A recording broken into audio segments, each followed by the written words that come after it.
Okay, let us start then.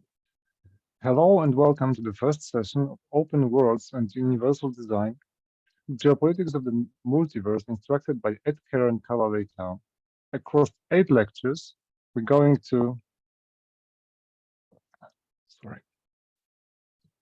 across 8 lectures with guests, the seminar invites leading thinkers and designers to present their current work engaging the impact of artificial intelligence and emerging infrastructures like blockchain and cryptocurrency on world making, with a specific provocation asking what the role of open world and universal design thinking might be in advancing planetary scale transformation of cities, architecture, infrastructure, culture, biology, and cognition. There are mathematical, formal, and logical systems that underwrite nearly all infrastructures within which we live today, increasingly becoming subject to various formal systems that subscribe to completely different ontologies of being in action. Thus, perhaps for the first time in history, infrastructures and the Marxist notion of fixed, provenance, slowed capital are sensitive and responsive to those alternate belief systems. What is at stake today is the extrapolation, amplification of the moment in the European history at the end of World War II, when Alexandre Kojeve wrote a recommendation to Charles DeGaulle suggesting that the French Empire was no more, and the way forward was to foster simultaneously linguistic, cultural, gestural, and quotidian practice that would bind France and the Latin Empire together, even to North Africa, thus making possible a coalition to build on a form what he termed neuropolitics.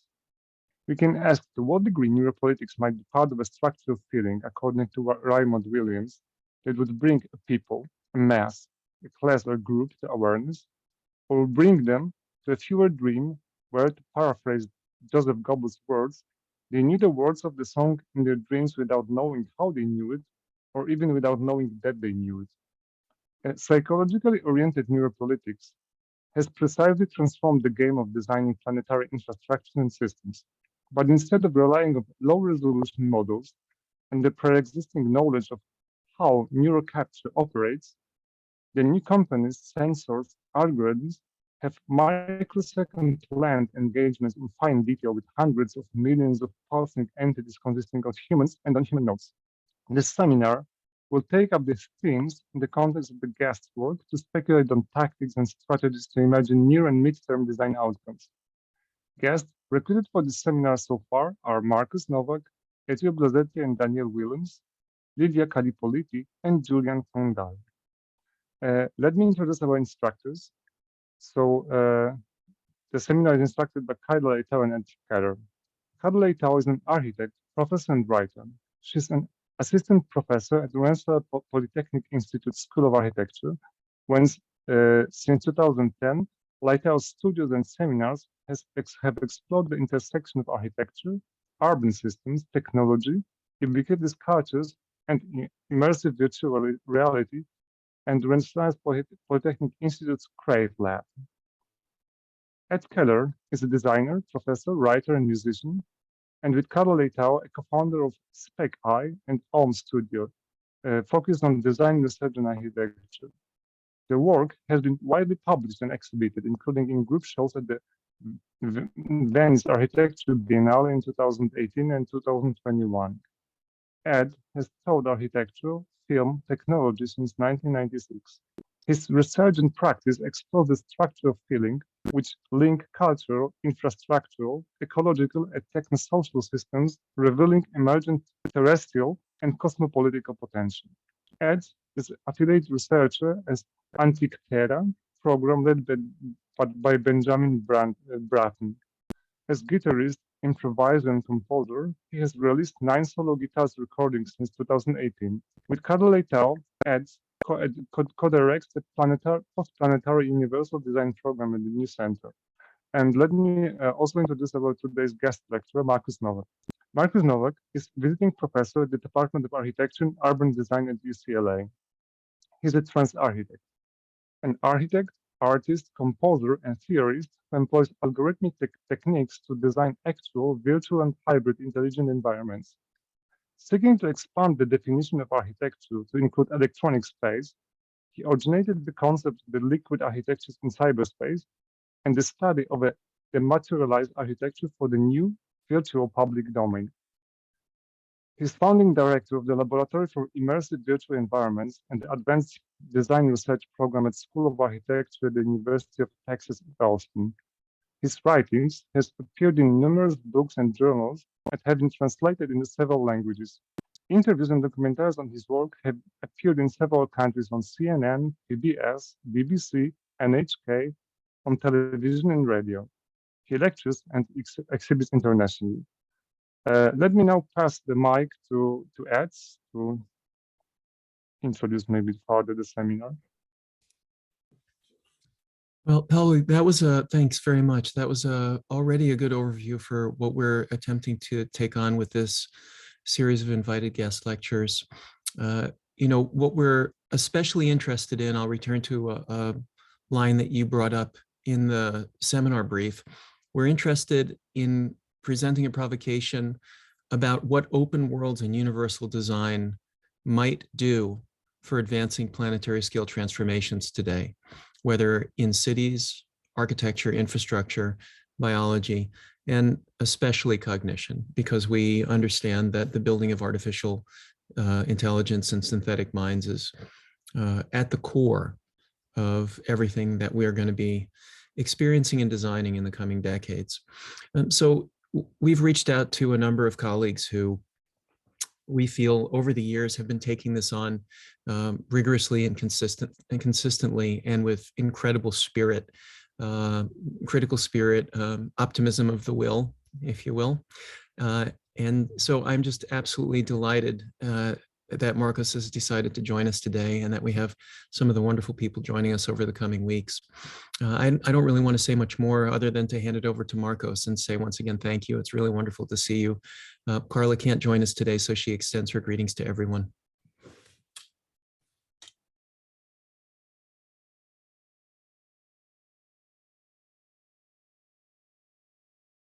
We need to unmute Marcos.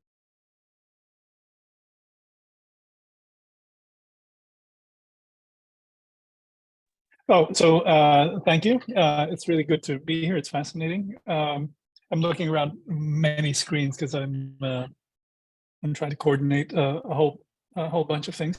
It's a really interesting moment to be having this conversation because everybody surely is watching the whole GPT-4 and more development, and so this has been in the air for a while, but all of a sudden it's the tsunami, like it's kind of struck the public consciousness as well, and it's already changing everything.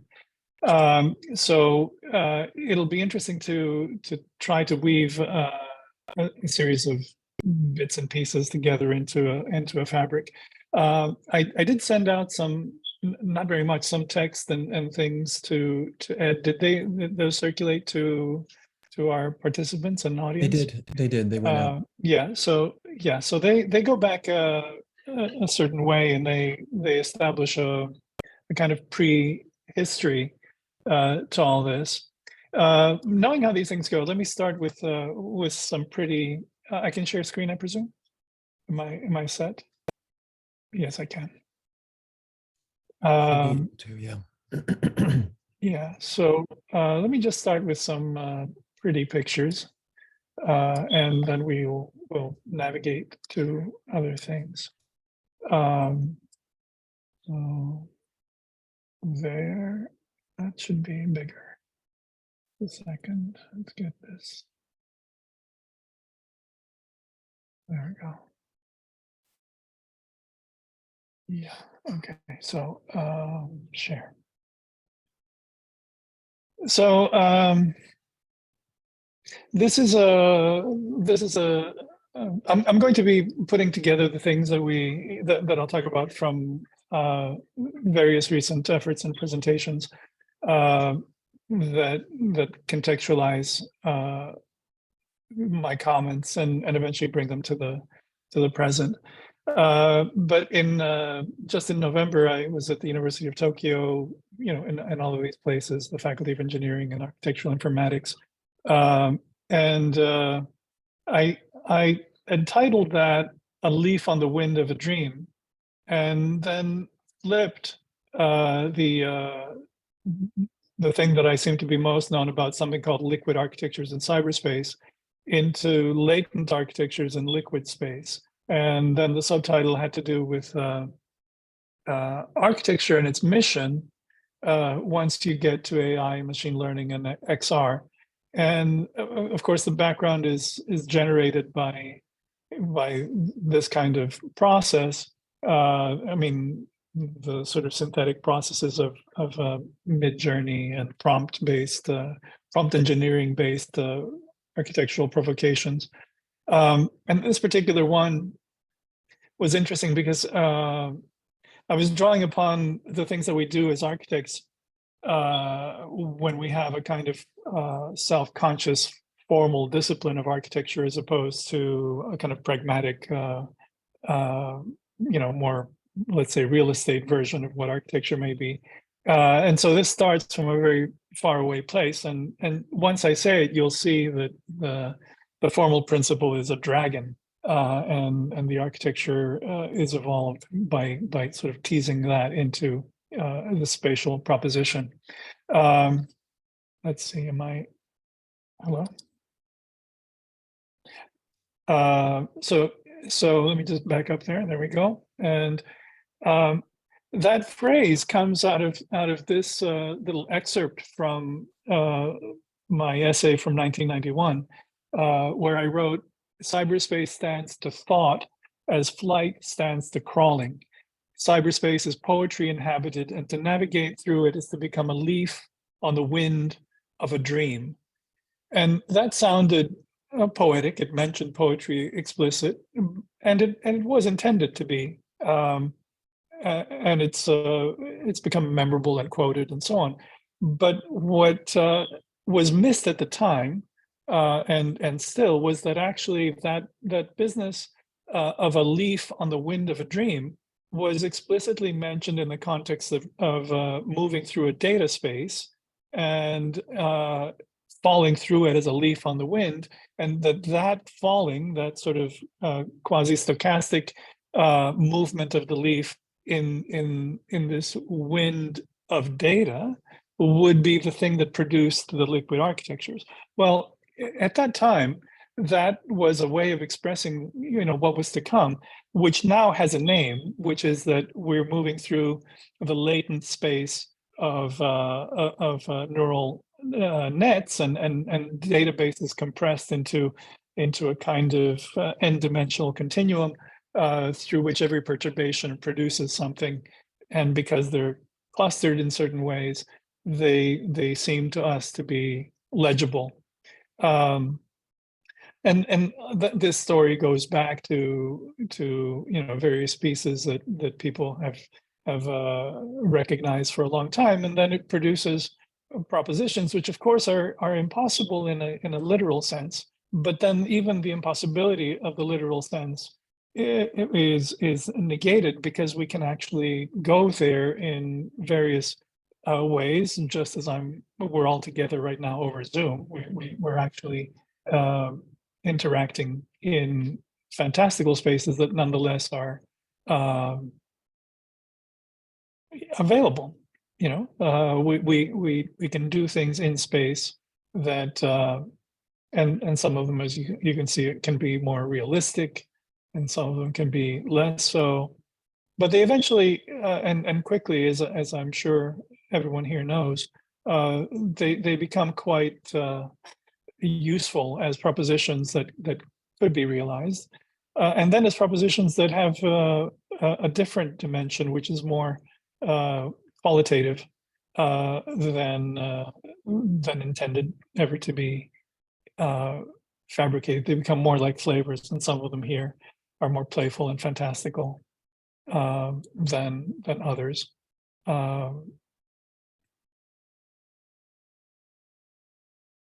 And they cross over different categories.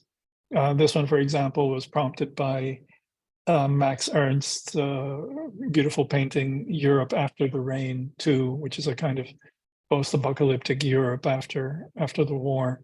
But the AI decided it needed to be occupied and it needed to put people in there.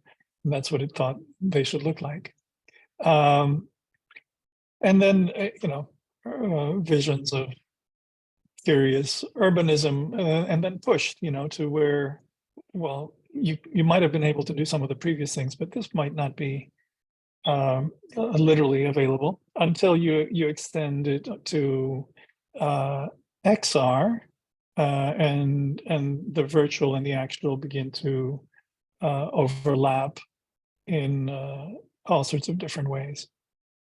And then things that are suggestive, like there's some kind of physicality involved here, but there's something grotesque about it at the same time. And scale. And then this is more fun, but there it is. And then things like this that look like they belong to a previous century, but are actually equally manifestations of what we're making. So that's kind of a portfolio of various kinds of images. Now this work actually belongs to a cluster of things. I'm part of a research group that is international, but is supported by a company called Forum 8, which is the main VR company in Japan.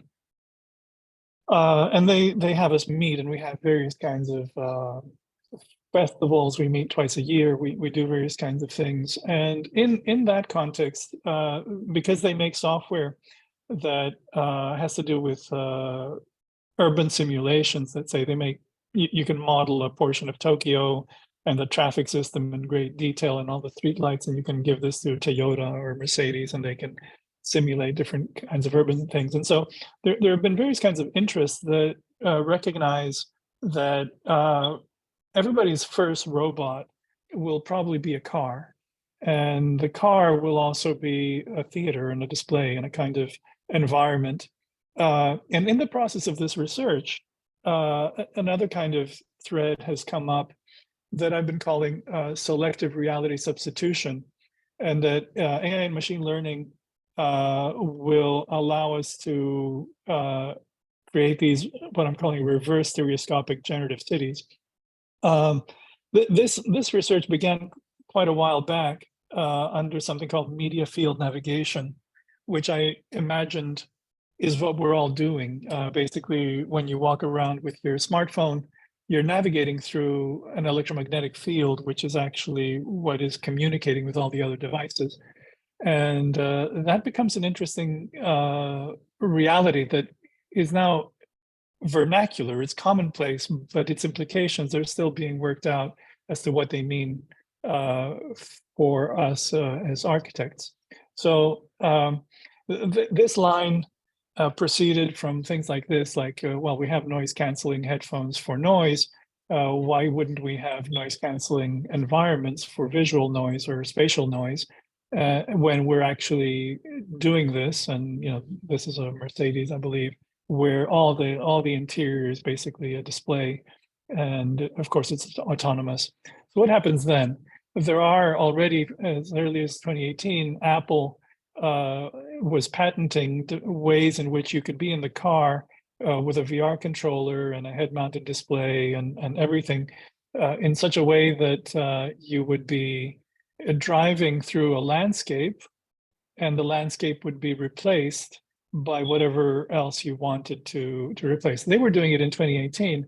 I had arrived at this notion already in 2012 with this group. Of course, I didn't have the resources of Apple. But this is what this research is kind of pointing to, and this was all developing as things like TensorFlow were becoming apparent. So this was a very early little sketch of if you took the output of their urban simulator and you gave it to Deep Dream, what would happen? And these are outputs of their devices, and their software was originally built with OpenGL and has has various kinds of limitations that are legacy in the heart of the problem. So I couldn't really tinker with it the way I wanted to. So I was trying to get under the hood and get into the shaders and see, how I could take the same scene and replace it with another scene. Is this a video? So these are scenes in which various relatively simple devices are used to alter the reality. So that kind of context led to a variety of other conversations about AI, art, and aesthetics and machine creativity, and the notion of this needs to be unpacked. Obviously, right? It's entangled. It's an ecology. It's a bioecology, but it's an allobioecology. And here's that latent architectures in liquid space. What this is all pointing to is that actually tomorrow I'm leaving for Barcelona to attend something called BioDig, BioDigital 2023. And we're celebrating the 25th anniversary of an idea called Allobio, where I had moved from architectures and trans-architectures to the idea that the next step would be something biological but other. And all of this long before. This was like this was around before 2000. And then there was the latent architectures. So all of these things have become are getting realized as we go. Here's this story, but they're getting realized as we at this moment. For example, we have China and America both going to Mars. Here's a Martian sunrise, and this sort of set of images is something to do with the strangeness of the moment. So, for example, this is obviously a beautiful photograph. And when we see this, we see the focus of the bird, and then we see this grasping, and we understand the grasping through our hands, I imagine. We can sort of feel the intensity, and it's reaching to grab something. And it takes a little bit of special thought to realize that it's grasping with its feet, and that these are its arms. Right, and it's actually grasping with its feet, and it's dropping. And so it's like we dropped out of a building and we're going to grab something with our feet, and our hands are going to lift us. So there's a kind of Umwelt that is involved, that is changing with every step that we take. So in this instance, here's a kind of image of Mars. I come from Athens. My family literally lived here. And this was Athens in the era of photography, meaning that this an ancient scene is close enough to us that we photographed it, but of course it's no longer there. So I'm going to just jump through some more of these little things. You've seen some of these instances. I won't go through them again, but I'm trying to get to the point in this sequence. Excuse the repetition, but I'm trying to get to some points that are in here. So here you see that reality substitution in an earlier version, where the simulator is driving through the city. The shaders have been messed with so that they produce this altered city, but you can still see where you are. And as you go through, depending on where you focus, you can actually see the reality as it is if you need to. And when you focus away from it, it goes back to being filtered and tinkered with. Now, this is all pre-Midjourney and all of this. So what's interesting to me, and the reason I'm showing it, is that basically this was what could be done a few years ago. At this point, all of this would be any kind of environment you can make with these new tools. And foveated rendering and all of that, they weren't available, but now they are. So this whole notion of a soft and hard reality is. We'll see some more of these instances. So the breakthrough is this one here, that you can actually select realities.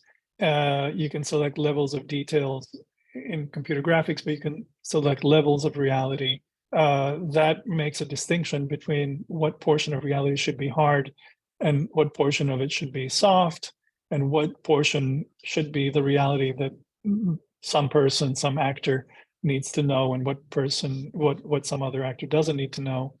And again, these were before all this. We took it a bit further, and in that instance, we were trying to put in some machine learning and some segmentation mapping, and basically free up the rest to be whatever it became. And you can even see, even in the swirl of all this, what you see is that pieces of the architecture are still visible in the swirl. But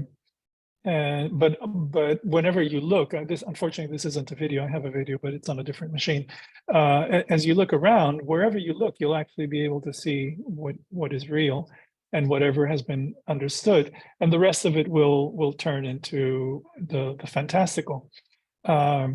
This all happened before the pandemic, and so then there was time to deal with the GANs and all of these things that we do. So image input, latent space representations, the whole bottleneck in the middle, and then what does it mean? What's actually happening? I won't go into like the whole. This isn't the right time to go into the entire logic of these kinds of things, but a lot of it has to do with this notion of something being differentiable, meaning that you can move forward, and then you can move back, and then you can start moving backward and forward, and focusing in parts of the latent space that you couldn't see before. So these are various kinds of papers and things that show. Now these are already superseded, but they show how you can produce different kinds of things by interpolating through the latent space. I'm sure everybody here knows these things. So and here they're connected. Now at this point, since this was the pandemic, the question was, well, what can we do if we gave the outputs of such machines to these earlier machine learning image to image tools? What could happen? And so this was that image from the processor. All of these are intended to be videos, but they're not in this instance. So you take that normal looking scene and you can modify it to that, and then you can give it to the machine learning and stylize it in a million different ways.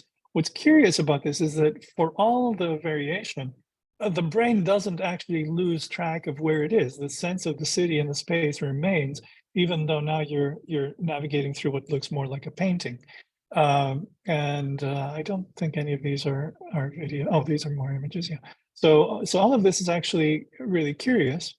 And where I was going at that point was, well, this is possible. You can draw something and it'll draw something back to you, like these things from doodles.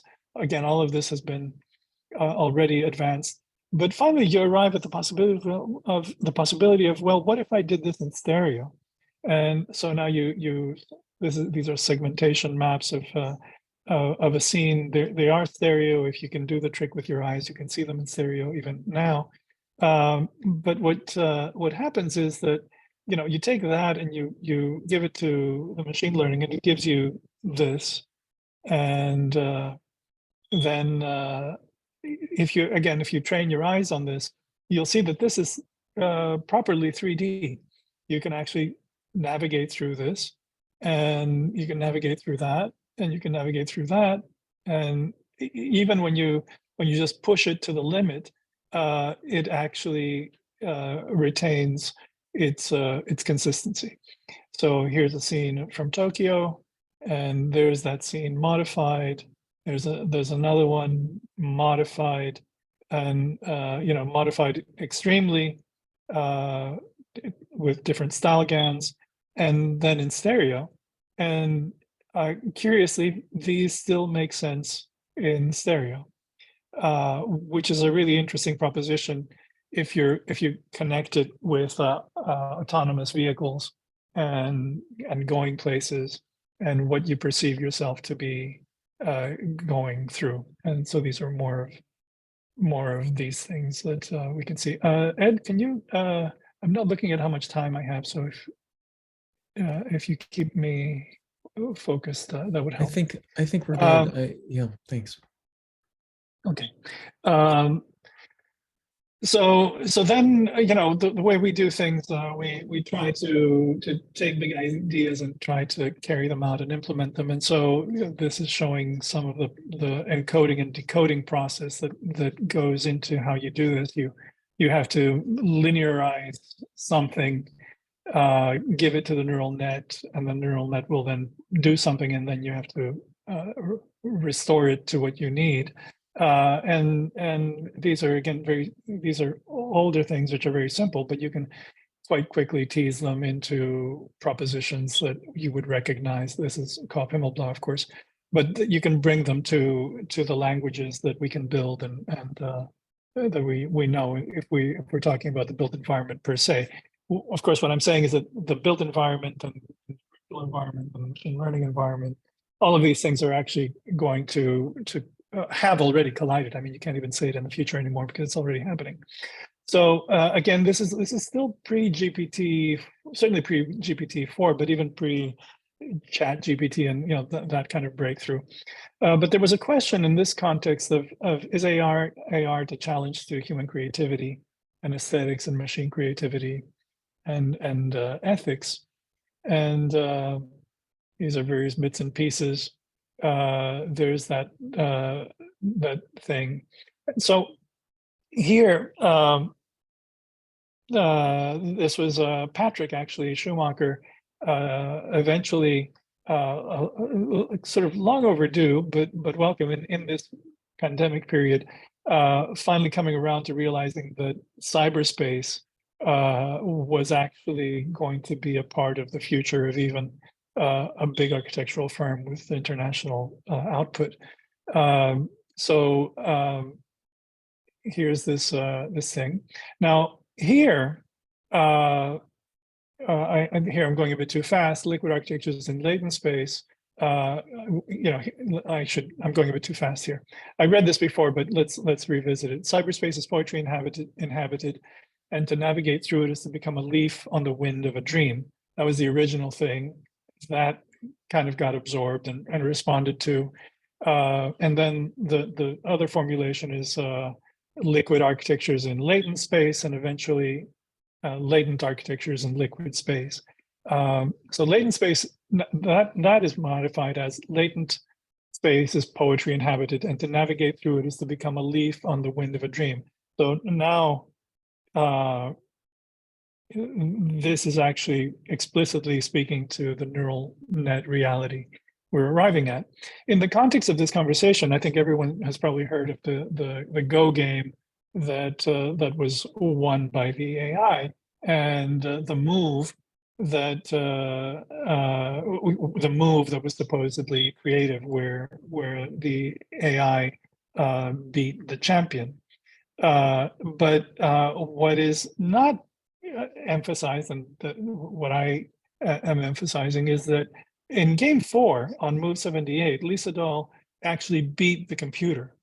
Then the computer beat him again. But what's interesting about that moment was that the computer had been trained over a great big database and over probably millions of cycles, and eventually beat the human. The human had only played the computer 4 times and beat the computer. Now, the computer then beat him again. But the key thing is that actually in this relationship between AI and humans and design and architecture, we are also networks. And I'll loop around as I go ahead.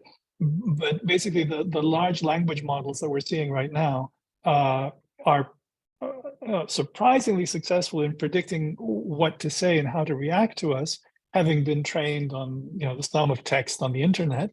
And we're surprised at how well just predicting the next word, that's what they're doing. They're basically statistically predicting what's a likely next word at each step. Well, the reason they can do that is because to some extent we do that. We are such large language models ourselves. And now you have a recently developed technological system that is operating as a large language model, pitted against a brain, but actually several billion brains that have evolved over millions of years to do the same task with actually far greater sophistication and complexity. Like our brains are actually much more complex than any AI is likely to be for a long, long time. So yes, they can do things more efficiently in some tasks or even in many tasks, but we're not passive viewers. We are actually training our own nets at the same time. So, and any little child that is playing with GPT-4 today is actually forming its own brain differently than a child that never had that capability.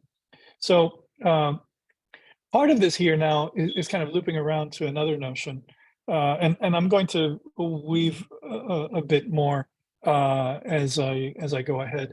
I'm moving back to the sort of mission of architecture. As I said, I come from Greece, and my family, my grandparents' house was literally, I think, around here. And then I grew up at the foot of this mountain in this country. And this is, again, a photograph, which means it can't be very old, right? Because photography hasn't been around that long. So this is the scene that the ancient Greeks would have seen as well. And it's recent to us. Here are some other views of this. Again, they're photographs, they're recent. This thing, you know, which was built at tremendous cost at that time in history, has dominated the entire country and culture and a lot of Western culture for millennia. So its mission was actually never to be just whatever they needed.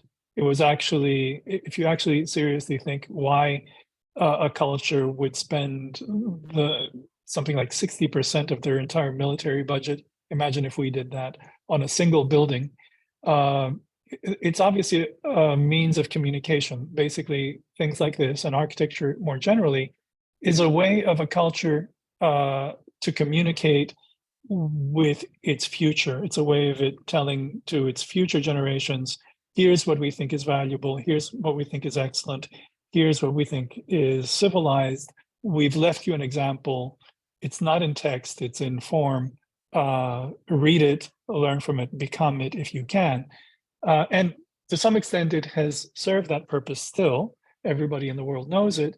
And to some extent, it hasn't, because in the meantime, my fellow citizens have sullied the beautiful landscape that it actually grew out of.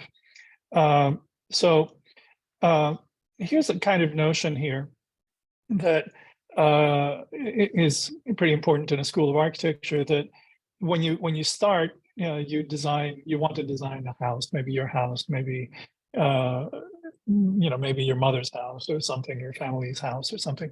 Eventually you kind of broaden your view and you start thinking of the site and what impacts it, and then you know something more about the city, and you begin to realize that, well, you have to cooperate with neighboring buildings to make a square. You can't make a square with one building, you actually need to, and in the square things will happen.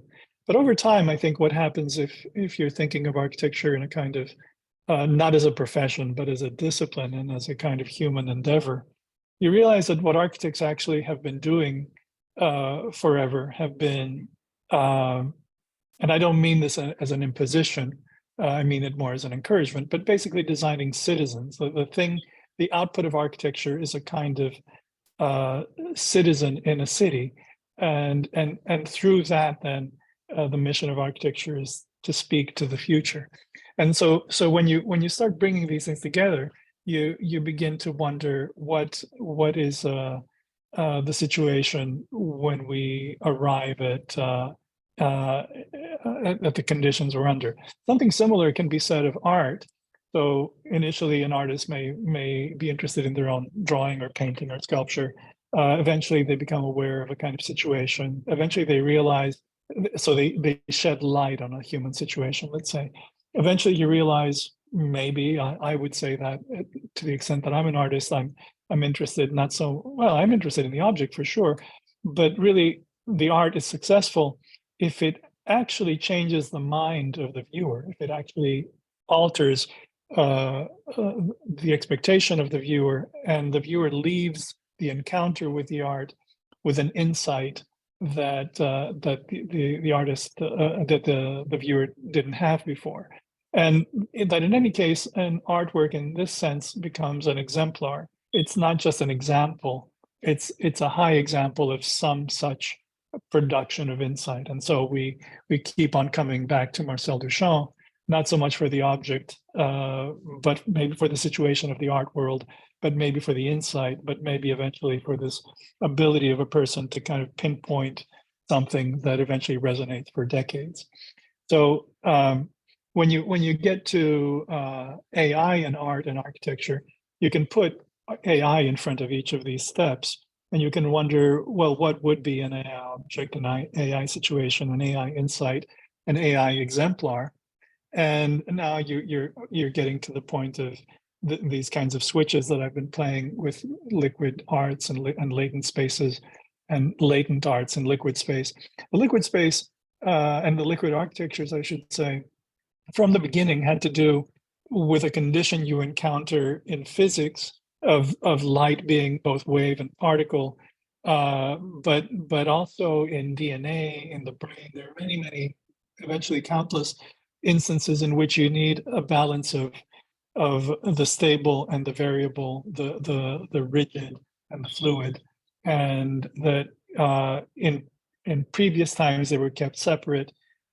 Since Minkowski and physics and space-time, they came closer to one another, and they're actually built into what it means to program, because anyone who programs understands that the point of the program is not to say 2 + 2 is 4, but to say that A plus A is B, or whatever. So that basically every constant is replaced by a variable, which is what makes it liquid. Now we've already encountered various kinds of conditions of salvation. This is referring to the famous painting that was bought for $400 million, ostensibly a Leonardo da Vinci painting. This is the Deus Ex Machina, but now it's gods from machines. This means savior of the world. These are saviors of the world, that we're going to be saved somehow by AI. There's Salvador Dali, and there's Dali 2, and there's Salvador Deep Learning AI here, just playing around with the various terms. And so we get into the strange situations like Beeple's NFT for $64 million, and the aura of the original, and the question of scarcity, because everything now is being produced, like infinitely. You can make, everybody is making images, versus the whole notion of thermodynamics, where what you understand eventually from thermodynamics is that everything is unique, but a few things are rare. And the distinction between the unique and the rare is one of energetic investment.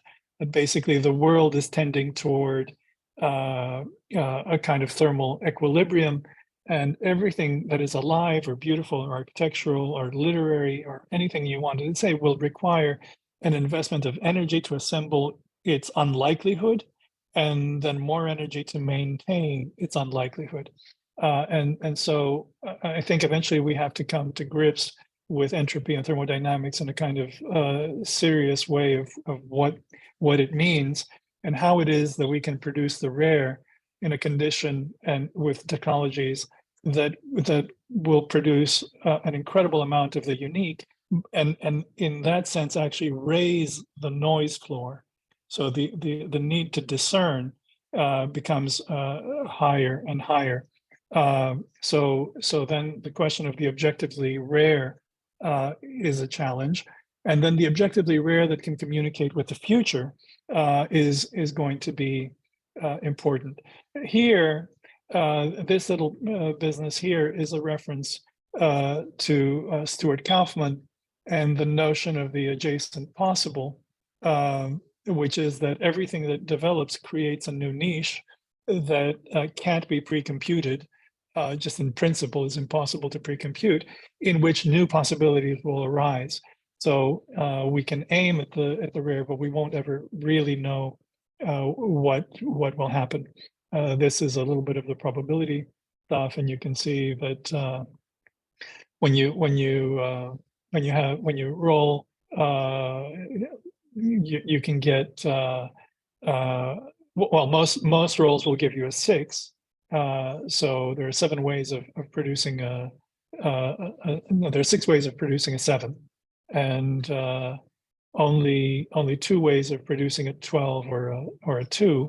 And even in this example, you have a sense that, well, aces are good, and basically there's an implied vector here between the rare that is toxic and the rare that is, let's say, nutritious, that we can know about. Let me see. I think here I'm going into some other things that had to do with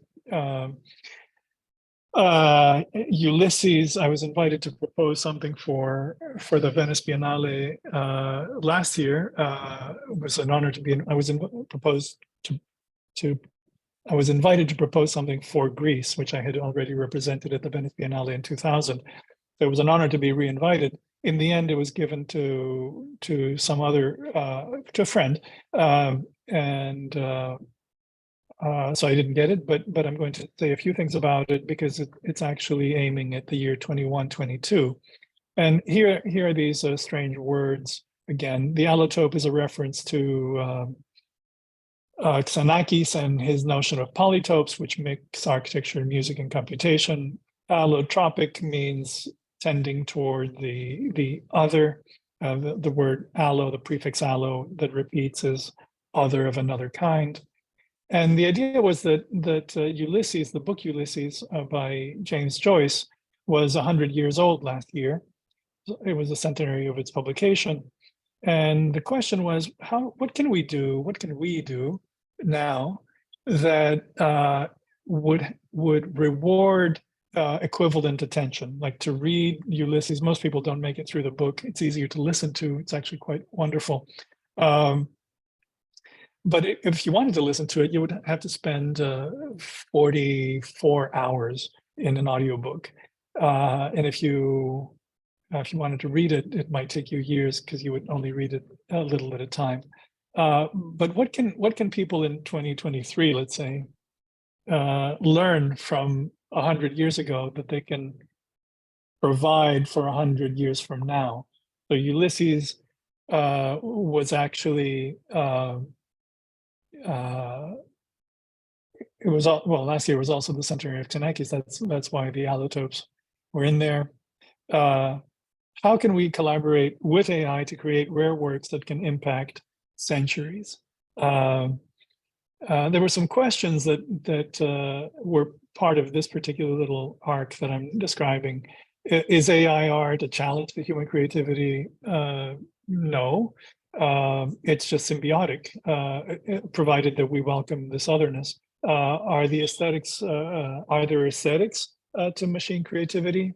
There's a proposition here that there could be if we look for rare exemplars that communicate with the future. Does this engagement with AI relate to ethics? And well, this is a tangent that I might leave for the comments, but the word ethics actually goes straight back to Aristotle and the habit of making. And so, yes, I mean, if you see it that way, as the habit of infinite making through a kind of ecosystem of enacted ideas, yes, it could do that. And so eventually all these words build to various kinds of conditions. For instance, you could go to the gym with your private robot, and since the robot is stronger than you are, you could say, well, won't you please lift my weights? Which is a kind of hopefully funny idea, because if your robot helped you with the weights, you wouldn't there wouldn't be any benefit to you. And if GPT-4 or GPT-24 thinks for us, it will actually only atrophy us. We actually have to figure out what our engagement is with all of these kinds of things. So that's that part of this kind of form of presentation. I can take a breath, or I can just keep going with a few more things. I just need to. I think keep going would be great, Marcos. Yeah, take another okay. 15 or 20 minutes. Absolutely. Okay, great. Yeah, so yeah, there's plenty more to cover. I just want to get myself situated here.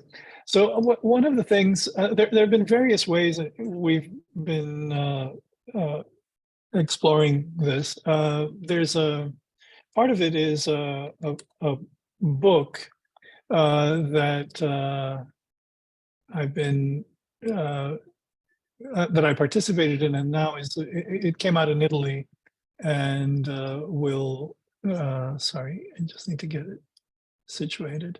It's already out in Italy, and it's already been translated, and it's going to be illustrated by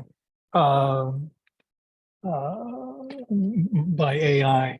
Let me see. I don't know if you can. Where is my Zoom image? Someplace here. I can't see myself. Can you see this? Maybe you can see this in the. Oh, I'm sharing my screen. We do. We see the screen share. Yeah, yep. Yeah. Sorry, this is something else. Okay, so you see the screen share. So yeah, let me just speak to this quickly. So this book is out. This is just the raw text.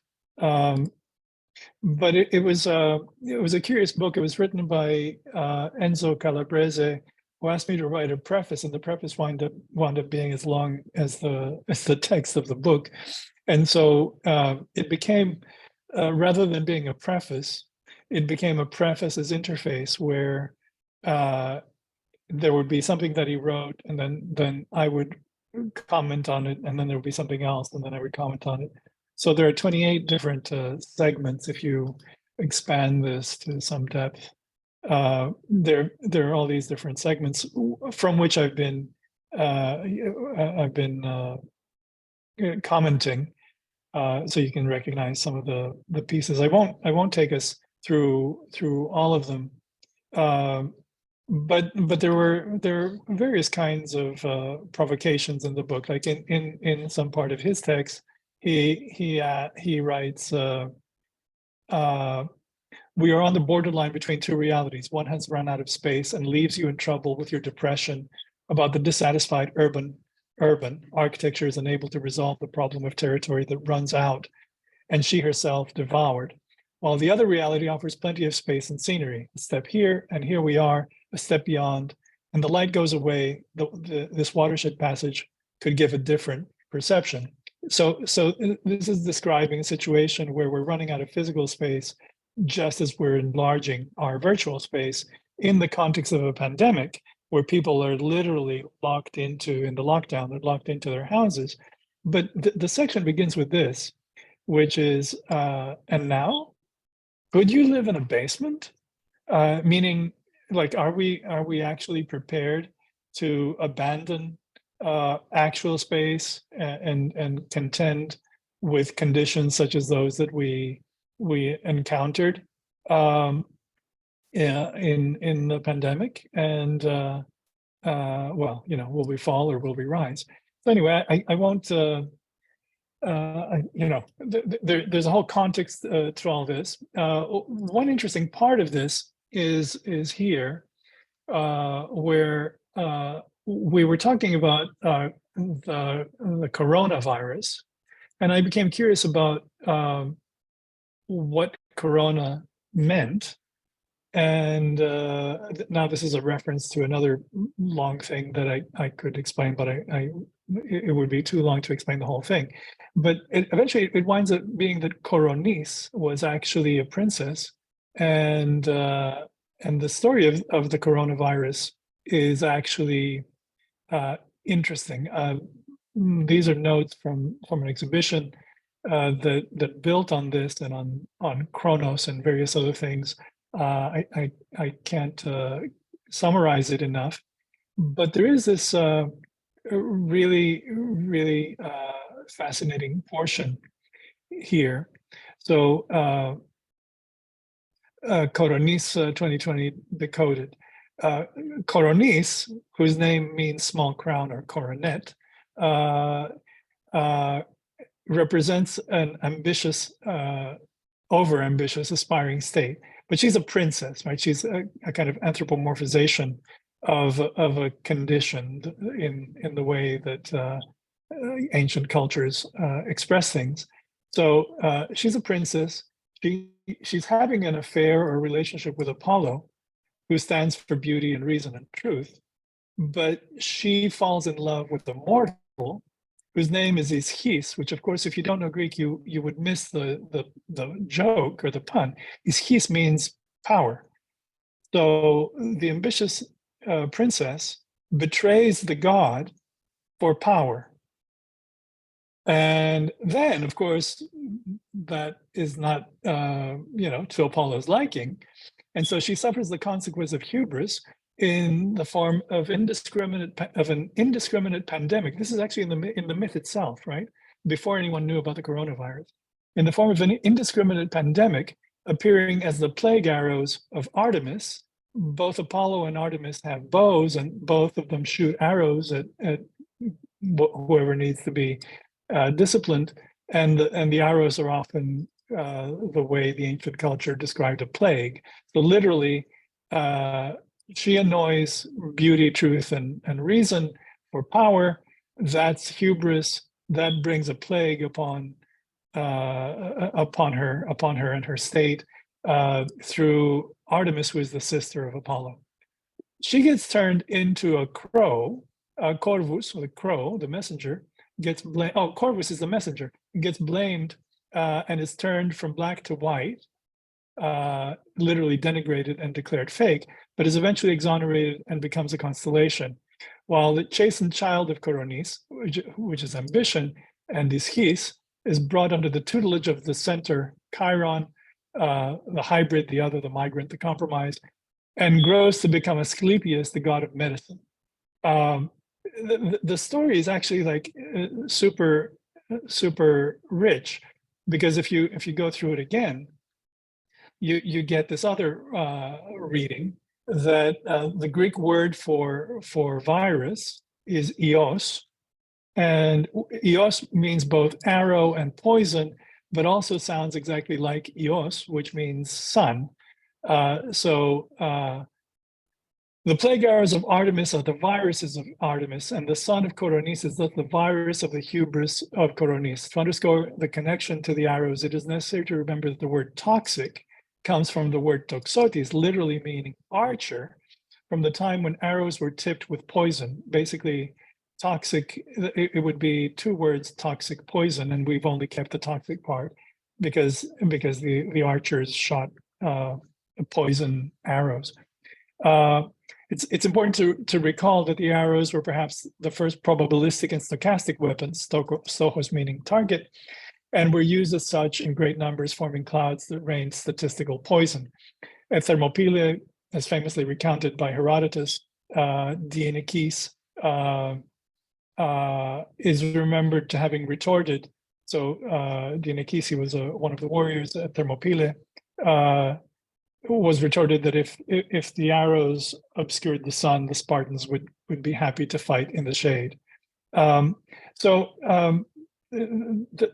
curious thing here, the reason why this is interesting in a conversation like this, is that this is an ancient story that had next to nothing to know about us, that nevertheless is mapping so perfectly to even the name coronavirus and the whole predicament that we were in. And remember, this was all happening under very strange political situations that we're still living under, about the seductions of power and folly and alternative facts and very ugly things. So the parallels to the present situation are many. The elements of these myths are given tangible, contemporary technological form and immersive worlds that allow users to feel them before ever knowing the stories that they stem from. For the curious, the stories lend depth and echoes through centuries of human experience. May we find our own Chiron and come to trust our own Asclepius again. May our vaccines succeed. Fortunately, this little bit was written before we had the vaccine, and now we do. Okay, so we have a couple of other things we can go through. I think I've framed a kind of context. Now I sent out the whole thing about transvergence and the text, and I haven't really spoken to it, but I want to pull up another. No, here's my pull up a window and explain. Oh, come on. Are you? Oh, sorry, it's there's something called Stage Manager, which is really helpful and also a little bit inventive. So another thing that I sent was this little bit. I've created something called Femas, which is a superset of STEM and STEAM, science, technology, engineering, mathematics, to add the humanities in. But more than that, instead of an acronym, it's actually a model where these axes, as you can see as we go through here, these are quasi-axes, and there should be n of them, but it's easier to speak of a coordinate system that's almost recognizable. Formally, these objects are not coordinate systems; they're spicules, which are the stuff that bones are made of. And this curve, it's good to know already that this is a strange attractor. It's specifically a Lorentz attractor. So you have a space, and the space is a space of technologies to humanities, meaning tools and purposes, engineering and mathematics, meaning concrete and abstract problems and solutions, and arts and sciences, meaning the synthetic and analytical approach to knowledge. And right in the middle, and relatively unspoken, is the notion of making, and specifically making worlds that are tangibly mediated. This is the kind of encompassing of all the things that we do as architects and artists and poets and scientists. It's a kind of, as I'll show you in a moment, an n-dimensional phase space of knowledge and action. I'll show you a couple of other renditions so that you understand. But what's interesting about this, I think it's kind of a puzzle, and this is what I sent. It's kind of a thing to be deciphered that was written with a kind of algorithmic method. So there's a kind of statement. Knowledge is often presented in fragmented form. We become informed about the parts, but lose the sense of the whole. We gain expertise, but lose balance. These courses, this approach, propose to treat knowledge as a transdisciplinary, organic, n-dimensional continuum. It examines, this particular offering of it, examines how technologies and humanities, means and ends, engineering and math, concrete and abstract, and arts and sciences, synthesis and analysis, inform all aspects of how we come to know and make the world. And here's the sort of fun part. What you want to be doing as I read this is to be imagining that Lorentz attractor sort of moving through all those axes. So touching upon themes ranging from media arts and digital humanities to virtual reality and future cinema, from generative systems and the poetics of new technologies to non-Euclidean geometries and n-dimensional space-time, from liquid architectures and new music to pattern formation and algorithmic aesthetics, from artificial life and machine learning to soft robotics and bioengineering, from world mythologies and ancient philosophies to cognitive psychology and neuroscience, from thermodynamics and symmetry operations to genomics and new materials, from quantum entanglement and life performance to synthetic ecologies and the Anthropocene, these courses, mediated worlds, present an interconnected model of knowledge, learning, creative discovery, and 21st century citizenship. So the notion here is that for all these kinds of things that I'm laying out, there's an intent to recuperate the lost whole, to come back to a way of seeing the interconnection of things after spending at least a century breaking them apart. And implicit to all this is that of all the disciplines that can actually do this, architecture is probably the last one standing that can have a holistic, integrative, creative approach to this, if it can expand itself, as I think it's already doing, beyond the simply fabricated. So here you're saying that this little thing is actually, more like that, and that it's supposed to have, more dimensions, and we're basically navigating through it. The notion is always make. So trust the poetic as a form of knowledge. If you know what to do, make. If you don't know what to do, make. There are some mottos and banners that we use. It has to be holistic, integrative, creative. It has to look at the world as we make it in fact through science, the way we make it in fiction through poetics and mythology and values, and how we do it in action through acts of citizenship. And that it has to be iterative. You have to not do something once, but keep on doing it. I already showed you the statement, and these are some variants on that. I don't know. Yeah, this is the part I read to you. It was translated for some reason. But this part, I think, is kind of interesting.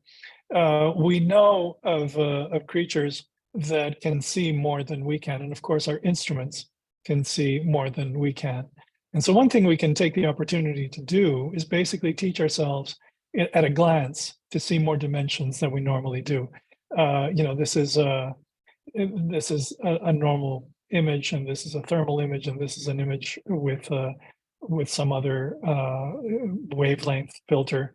And so we normally, let's say most people normally see this, but it's entirely within our capacity to see across a broader scope.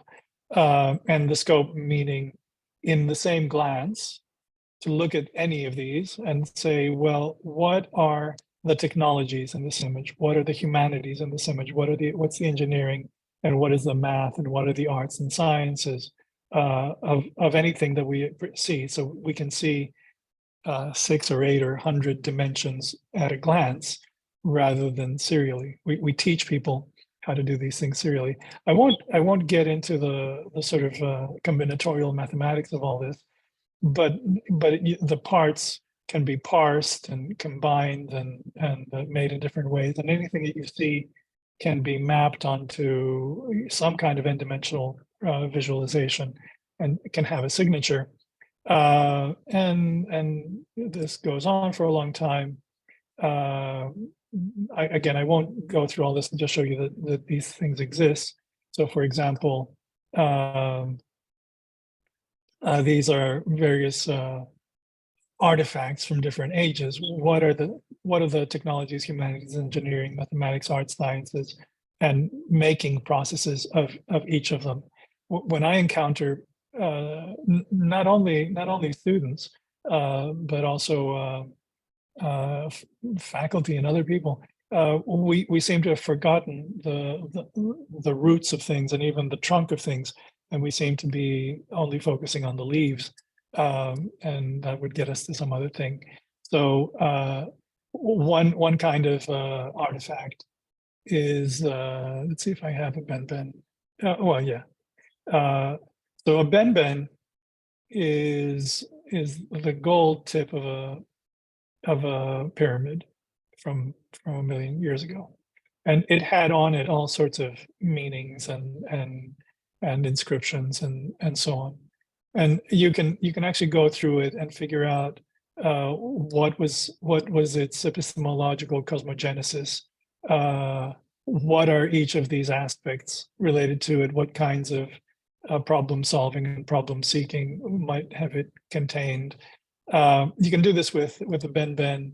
You can do it with a knife. You just by looking at this knife, you can see that this knife is aggressive, and that knife is made not to stab. And these knives are specifically made to harm and punch, and that's a hammer. that these are brass knuckles. These are knives to stab with, and on and on. And so we can get into like all the niceties that go into architecture. You can just literally systematically study these things. Now, the curious thing is that this is something that one might have wanted to do manually, but now it's become quite easy. I don't have that ready to show you, but I've done it. I've actually gone to ChatGPT and asked it to do this for me, and it can do it. And the hard part is not so much getting ChatGPT to do it. The hard part is getting humans to do it, because we've kind of given up largely, or we think it's too easy, or we think whatever, we take it for granted. And so how exactly we return to that, I'm not sure. Let's see, I have, let me see. Just this morning, I did the following, which I thought was interesting. There was I was watching Altman, the CEO of OpenAI, in an interview, and then Jeffrey Hinton, who gave another interview, who was kind of the intellectual godfather of all this, and they were both saying that, well, the AIs aren't really smart because I don't know if I can make the letters bigger. Can I? Okay, because they have no intent.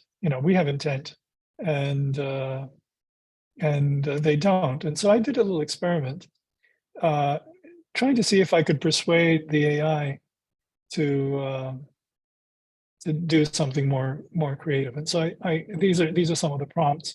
I said, let's try something simple. Propose to me a motive. And it proposed a motive, and say, okay, now propose an action in response to that motive. And it did. And then I said, I gave it some more prompts, and I said, okay, from this new action, propose another motive. And from that second one, propose another action, and make a chain of these, and then add some variety, and then add a second person and have two chains intersect, and then eventually add an antagonist, and see how it goes. And this is what it did. And by the end, I thought that was what it did was pretty funny, but it didn't have any problem at all proposing a timeline for a protagonist, a motive action chain, and for the other one, and eventually introducing an antagonist, and eventually having their lines intersect, and then deciding what to do. So maybe all question of intent is going to prove itself to be as simple as just looping everything back and forth. Okay, so let's see. I have maybe two more things to put into the soup, and see if I can. Let me just see what order I want to do this in. First of all, I need to find.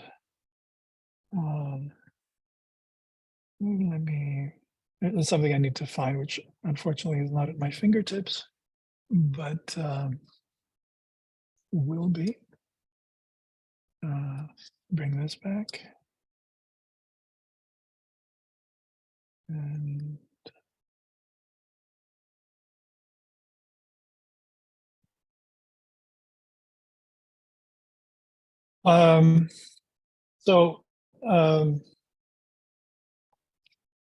this is something that we've been working on more recently in collaboration with the Santa Barbara Center for Art Science and Technology, and a company called Biopack that makes biometrics. This is inside my TransLab. And what you're seeing here are the works of a team of students, each of them doing something separate, but the whole effort being done under the guise of what we call perforated systems. So again, we're drawing both on the synapses of the brain and on biological systems and living forms and just about everything, where there is some autonomy, something has its own integrity, its own poetics, its own biological development, or whatever it may be, or technological development, whatever it may be. but and it's trying to maintain homeostasis of its own self, but it can both send and receive information from other such agents, and all the agents are actually existing in what we call an ecosystem. But basically, the model is something like a rainforest or like the coral reef, so that literally the whole is greater than the sum of the parts. So all the things that you see here were done by different students doing different things. Each of them initially proposed with their own logic, and then the whole thing kind of assembled to create the effect. We were working also with psychology and cognitive science, and we were looking at something called the Russell circumplex model of affect, which is a model that correlates physiological responses to feelings in a circle. And we were taking that and correlating that existing model with visual and color and form, but also with scent. And this company that we're collaborating with and its founder, Dr. Alan Macy, made available to us this machine that is a scent synthesizer.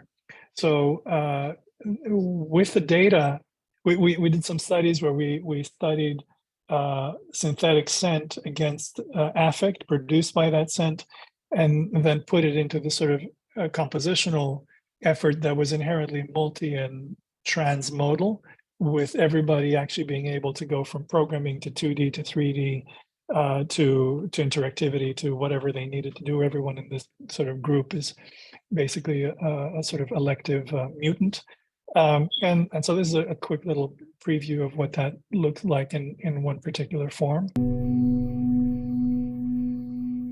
Heidenum is an extended reality interactive installation that immerses the visitor in a middle continuum of sound, music, form, poetry, space, and light.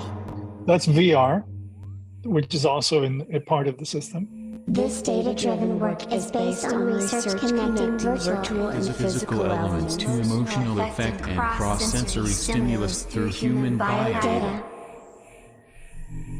This work extends James Russell's circumplex model of effect and motivational state into transmittal world-making in extended reality. So each one of these pieces has its own explanation, and they're all quite interesting. Some of them go as far as oh, sorry, I don't need that anymore.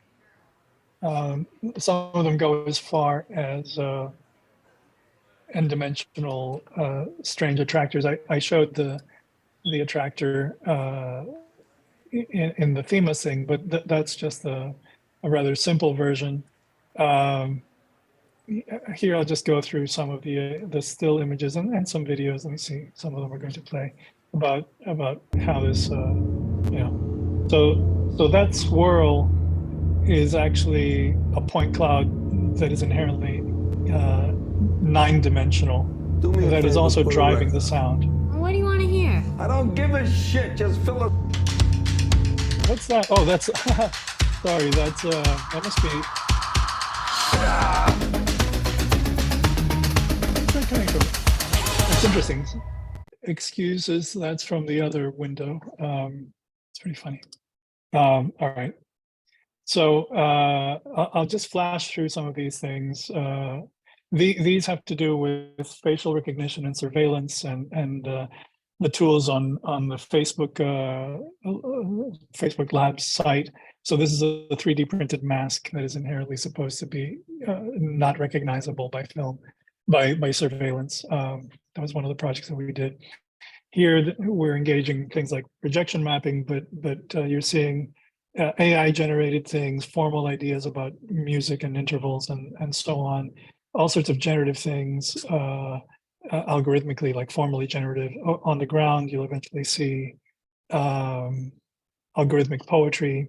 This is a really interesting and fascinating, complex idea about microtonal scales that have not just 12 tones, but 54 tones, or whatever different kinds of mathematical relationships that are possible.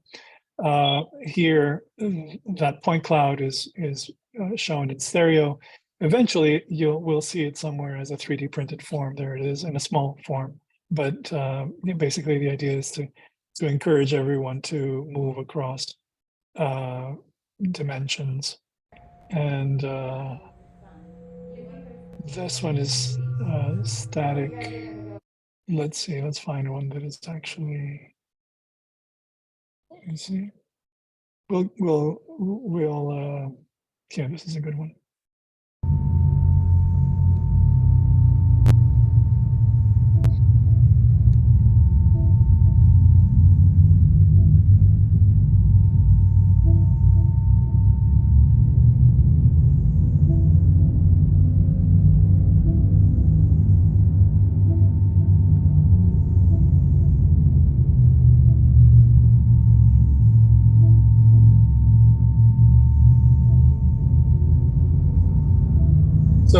So the thing is, again, I'll repeat it because it's easy to miss. Each of these things is sending and receiving information to the others, and the resultant is the whole environment. And to me, I think probably to this group, that sort of continuum of sound, image, form, 3D connection to virtual reality, scent machines and robots and all the rest, all of those things are actually one continuum, which a long time ago I called trans-architecture, which is now coming in, and then to loop around to, well, here you'll see a little bit of this. So here you're hearing this mathematical system driven by this tracked suspended pendulum of a sensor. So these are now various kinds of experiments. I'll just flash through here quickly to see, to see the environment just mutating as we go. And here, I think we'll go a little bit. This is in our building, and that's actually my brain. If you come to visit us, you'll eventually come down this hallway, and there's the TransLab.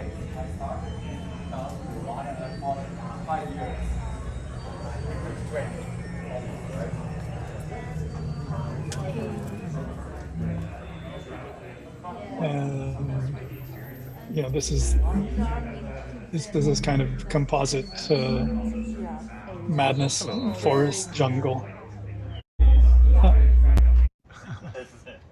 And these are other labs. I mean, the rest of the labs in this place are actually pretty wonderful too. Eventually, this whole thing moved one more time and went to this Santa Barbara Center for Art, Science, and Technology, where we reinstalled everything and connected it to a kind of event, public event with. I'll just skip along until we find something here. So here it takes different form again.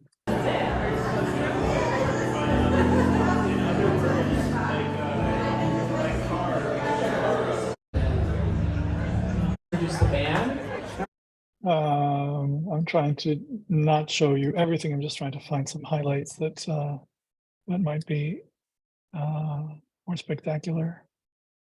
Let me see. This one is probably a good one.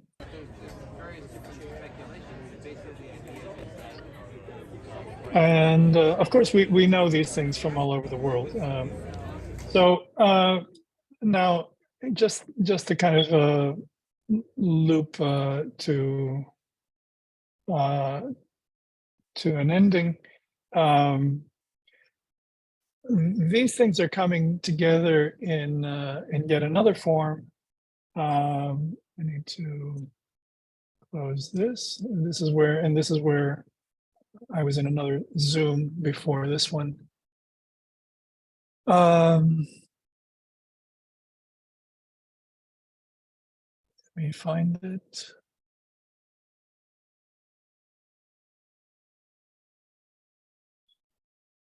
So this year is, no, not that.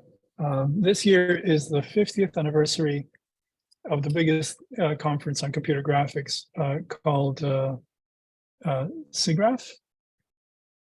And I'll just find it this way.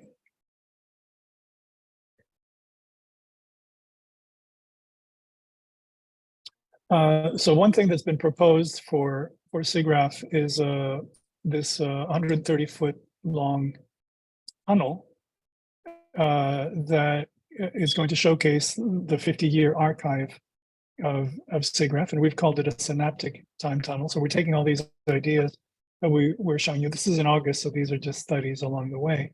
But if we go through here, basically there are these 14-foot by 130-foot long screens that have several layers, some for alphanumeric information and some of them for generative information that is going through the archives and turning it into various kinds of things. You can see some of this imagery, but the actual proposal is bolder. And the closest thing to associate with would be something like Rafiq's, beautiful work. So these are going to turn on, and along the way are these sort of counter height pedestals with various kinds of interactive devices to control the scene. I'll just show you a little bit of this, and it's work in progress. These things are actually going to change quite a lot, but basically these things and that and the whole passage is a kind of living ecosystem, perforated ecosystem in the way that we've been describing, even as it's describing the timeline from 1974 to 2023. And back here are some other things that they wanted to show that we have less to do with, but we're rendering for them.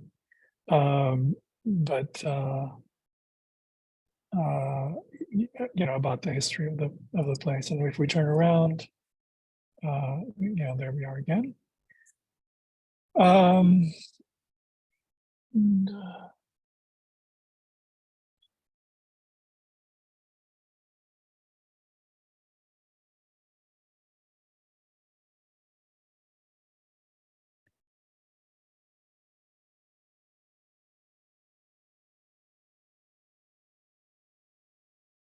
Come on.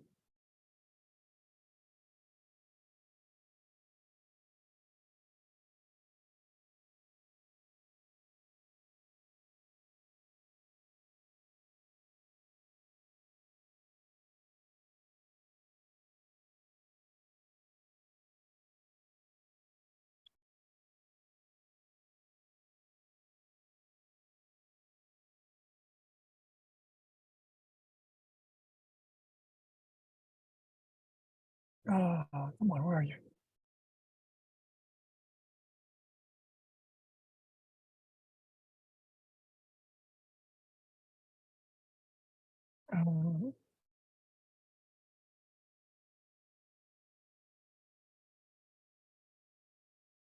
Let's get out of this.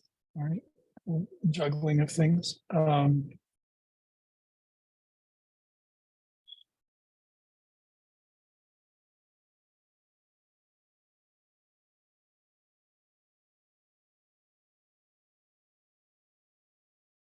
So now I want to loop around to where we sort of started.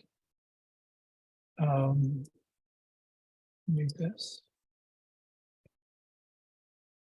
So all of these things that I've shown you grow out of these ideas. There was a whole sequence of computational composition, liquid architectures, trans architectures, allobio, eventually this thing called transvergence, and the premonition with the allo that we were going to be involved in the production of the alien. And so I sent this out. I'm not going to read it to you, but there has been this anticipation that we were going to reach a point like this where we would become the authors of whatever alien we would encounter. And that would involve psychology, and it would involve genetics, and it would involve computation. But it would involve this little bit here already in Nietzsche's observation that in his time there was the death of God. The death of God implied the production of man. The production of man leads to the death of God. The production of man is followed by the production of the alien, which leads to the death of man. I don't mean this in any kind of literal sense, but we are kind of moving from theocentrism to what we're seeing as allocentrism. And then and this article has various kinds of proposals already from back when it was written, so it's surprisingly congruent and relevant to the moment. It contains this image, which was actually made in Barcelona. I'm just remembering, I was at a meeting of the Planetary Collegium of Roy Ascot, and this image of this iceberg had become newsworthy and was showing up everywhere. And I was playing around with it and combining it with Minkowski's image of space-time, and realizing that in architecture, this was a vector from past to future. Basically, you could reach the present either in the original formulation of this. The idea was that there was an iceberg behind us and an iceberg ahead of us meeting at the present. And at that particular present, which of course is a moving target, we have an opportunity to not just converge and not just diverge, but actually to transverge, to literally push ourselves into the region that physicists called elsewhere, the region that is not inside the light cones, but that is just outside, but can be felt through the curvature of space-time itself, the curvature of reality. And so for the last 20 years, my group and I have been transverging. Basically, we now have several PhDs who have graduated and are doing things like this, who are prepared not only to proceed in their own disciplinary direction and extend it with tools, or even to borrow the tools. This diagram is often explained with architecture and music, and that they meet in the digital, and then a composer can use musical instruments, or an architect can use an architect can use musical instruments, a composer can use architectural instruments, and still nevertheless not produce the new. They can still stay within the confines of the known. But if you derail yourself strategically, then you can actually veer into the elsewhere. So that's the kind of armature that is behind all the things that I've shared. And there's much more that could be said with and shown with experiments we've made with machine learning and music and so on. But I think at this point, it might be best if I say thank you and open this up to whatever the day brings. So thanks, and now I can see you too. Marcos, thank you. I have obviously, can you hear me? Yes. Thank you. I have tons of things to say, of course, but what I'd want to do is open it up to everybody else first before I jump into the notes that I've been taking. And we can take a deep breath and see if anyone wants to jump in straight away. That's an invitation to everyone here, if you'd like to join the conversation with Marcos.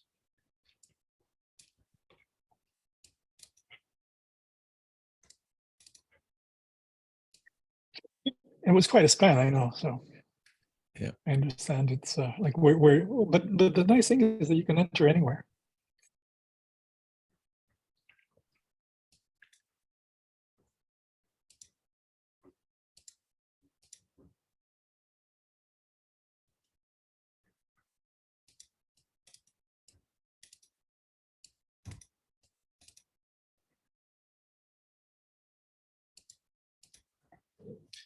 Maybe I'll drop just a starting response provocation, because the idea that you unpacked in a number of different ways, that the role of architecture was to communicate something to the future, to capture some present and some past, and to translate it or project it into the future.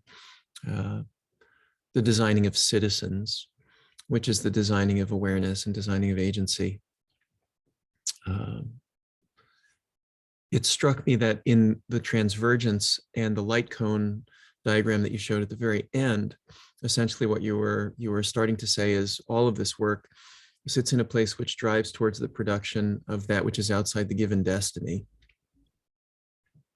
And so not only by using architecture, but by using all of these other disciplinary intersections, you're interested in identifying what the given past and the potentially given future or destined future is, and making a set of decisions about how to inflect away from a destiny that's been given to us. In certain cases, perhaps the kind of destiny that's been given to us is good or acceptable, and we would simply continue with it. But it seems to me that the criticality of approaching design thinking that you've been taking us through probably wants to change the given future. And I'm trying to riff on the title of a book that I think it was Preface and Stengers put together, which is The Future is Not Given. And you're interested in identifying those places where the inflection points are possible, and taking us in that direction. And the second part of my observation would be that, especially in the past 18 months, I have felt increasingly that the role that I play as a thinker and a teacher and artist and, ostensibly an architect, is not in doing this for humans. It's in doing it for a non-human audience, or a non-human constituency, or a non-human citizenship. And this production of the alien that you talked about, this moment where we have been the catalysts for producing the alien, it seems to me is very much upon us. And so I often find myself wondering, and this goes back to conversations that I had, 15 or 20 years ago with Carl Chu. I find myself wondering about the role of architecture, and the architecture with a capital A, where it's built with steel and stone and glass and so forth. And it, captures capital relations and freezes them for a century or a millennia. And I find myself wondering about the role of architecture and how we should situate ourselves as architects if our role is to communicate aspects of the present and the past and reify them in a productive way so that they will communicate with the future. Because in a way, the large language models, the foundational models, the incredibly fast movement, which is evidenced by ChatGPT and diffusion and GAN systems in the past 18 to 24 months, which is astoundingly fast and feels very much like an accelerando moment to me, seems to indicate that architecture would be a small component of the panoply of tools we have to communicate the present and the past with that audience, which is just, in the moment of yet to come, to just ahead of us. And so I wonder if you could talk about that a little bit more, because obviously, your work is incredibly optimistic in building out all of these pathways and pedagogies towards creating that toolkit. And I find myself wondering about architecture. And as you know, I've never been a, quote, architecture with a capital A architect in any way whatsoever. But I find myself caught on the cusp of this even more intensely. So that's a kind of a double-angled question or meditation. Sure, that's great. I'm glad you brought up Prigogine. I have the incredible good fortune of having run into a lot of extraordinary people, and so having dinner with Prigogine is really among these amazing sort of things you kind of disbelieve that could have happened. And someplace in all my papers I have manuscripts that he gave me to read. It's like, holy cow, we were both in Texas at the same time. But I think it was through that encounter that thermodynamics actually, sort of became very figural. As you were speaking, about architecture and steel, I think the capital A for me is not so much in the cost of the material. Of course, I like very physical, very strong, very well done actual architecture, and most things aren't that. But I don't really think that the contribution of architecture as a human discipline is in that. It's in what it accomplishes through that. One way I like to formulate things is, what is the question to which a knife is the answer? Okay, that's pretty easy. What is the question to which a spoon is the answer? That's easy. What is the question to which music is the answer? What is the question to which architecture is the answer? What is the question to which, let's say, AI-generated architecture is the answer? And I think for all my optimism and looking to the future, I'm rather dismayed that we've lost the thread. And we get constantly confused. And the reason I can say that is because having had the, again, unexpected good fortune of being invited literally to see the world many times over, like too much travel, like I think most of us have. I started thinking I could, but then I couldn't. I can't say that the product of our century is the best that has ever been made in terms of the impact of architecture. We certainly have the best engineering. We certainly can build far bigger things, but are they finer things? Rarely, like for most major works that we look at, they look amazing at a distance. And when you come up to them, you're up against nothing. I mean, it's just a plane. It kind of vanishes. And it isn't just that. That's just the physical part of it. It's like, well, are our cities really conducive to, I don't know, our happiness? It's not entirely clear. The materials then become something like, and I know your interests and all of this, and so I'm trying to answer it through those. I know we both like Tarkovsky, and so we both know the sacrifice. And the question of a sacrifice is really interesting because even the ancients know, and I have the quotes, I can point you to Sallustius who says so. They knew that the gods didn't need anything. They didn't think that sacrificing to the gods meant anything to the gods. And in any case, they, for the most part, they sacrificed seeds and, fruit, things, and once in a while they would sacrifice an animal, but then the animal would be the feast that they had, right? They wouldn't waste the animal. They didn't do it out of cruelty. They were going to, as we do, we go and buy some chicken and someone killed that chicken. We didn't sacrifice it, but someone definitely killed it. And we're disengaged from the act of actually doing this. The sacrifice is when you give something valuable, because in the giving, you actually grow. You grow by showing to yourself and to others that you are prepared to actually offer something in return for what you hope to achieve. And I think the idea is that kind of reciprocity with ourselves and the world. Well, there's almost none of that in what we build. We will build more if there will be more rent or more return on investment. We will do more if we can get more.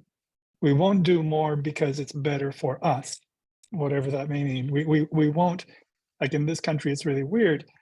It doesn't matter to a lot of people, apparently, if children go to school and don't have lunch, because we're not generous that way.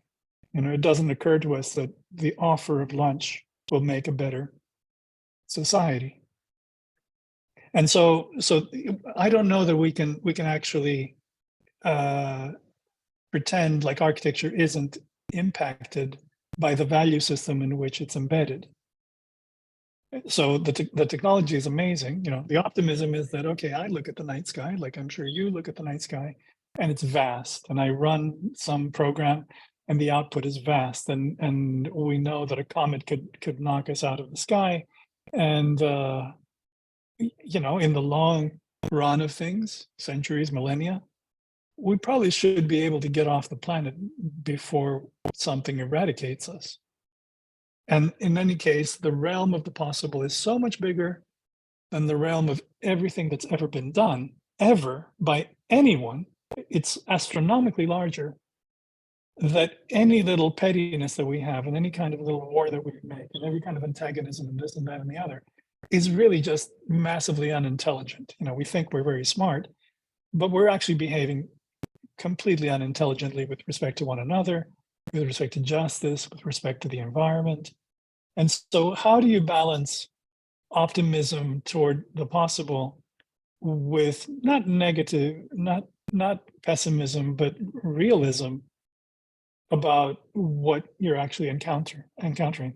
Like you and I we've read a ton of different things.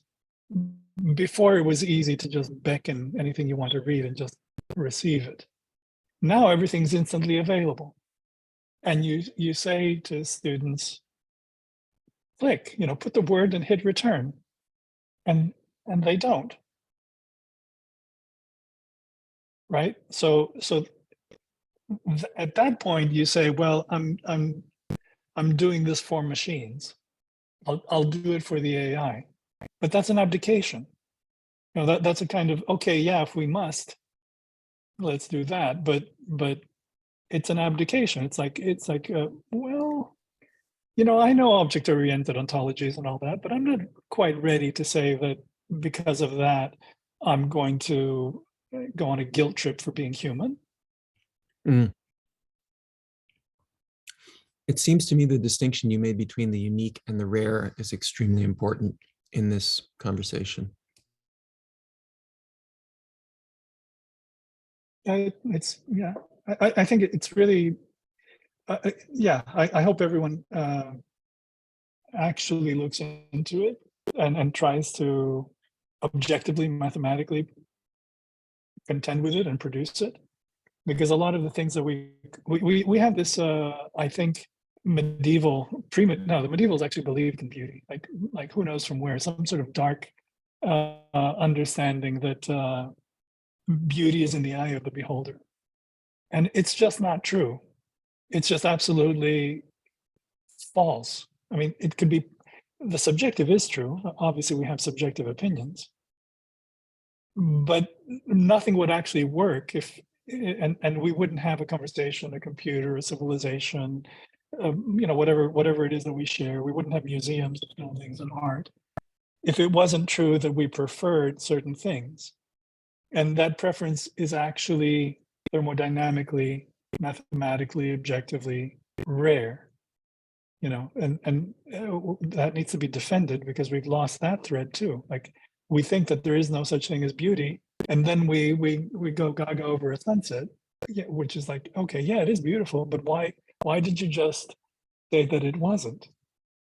And why, if you go to Venice and you think it's beautiful, why can't you go home and build a little more Venice? Not historically, I don't mean that you need to replicate the past, right? But the people who built Venice consciously chose to make it more beautiful, to put more bridges than it ever needed. And we're constantly of the mind, well, let's bring it down, let's make it cheaper. Not all of us, right? I think this particular group is obviously on the side of let's make it better, let's make it more beautiful, let's make it, you know, I think we're all on the same side. But in our culture, it's a fight. You know, like you have to, you propose something and someone looks at the most interesting thing you offered and said, oh, well, that's not necessary. That's my experience. I could be wrong. I mean, maybe you're all fortunate and everyone you encounter is prompting you to make everything more beautiful. No. I wonder about the question of what's necessary to maintain the rare, because you talked a little bit about energy needs, the energy needs to create something that's rare and to maintain it. And I felt that that was a very, very interesting point for discussion, because life presumably is, as Schrodinger observed before we even understood what DNA was, somehow life was proceeding against the flows of entropy. And there was some kind of Exactly, mechanism. that's part of it. Yeah. That's exactly the point. But that's energetically expensive.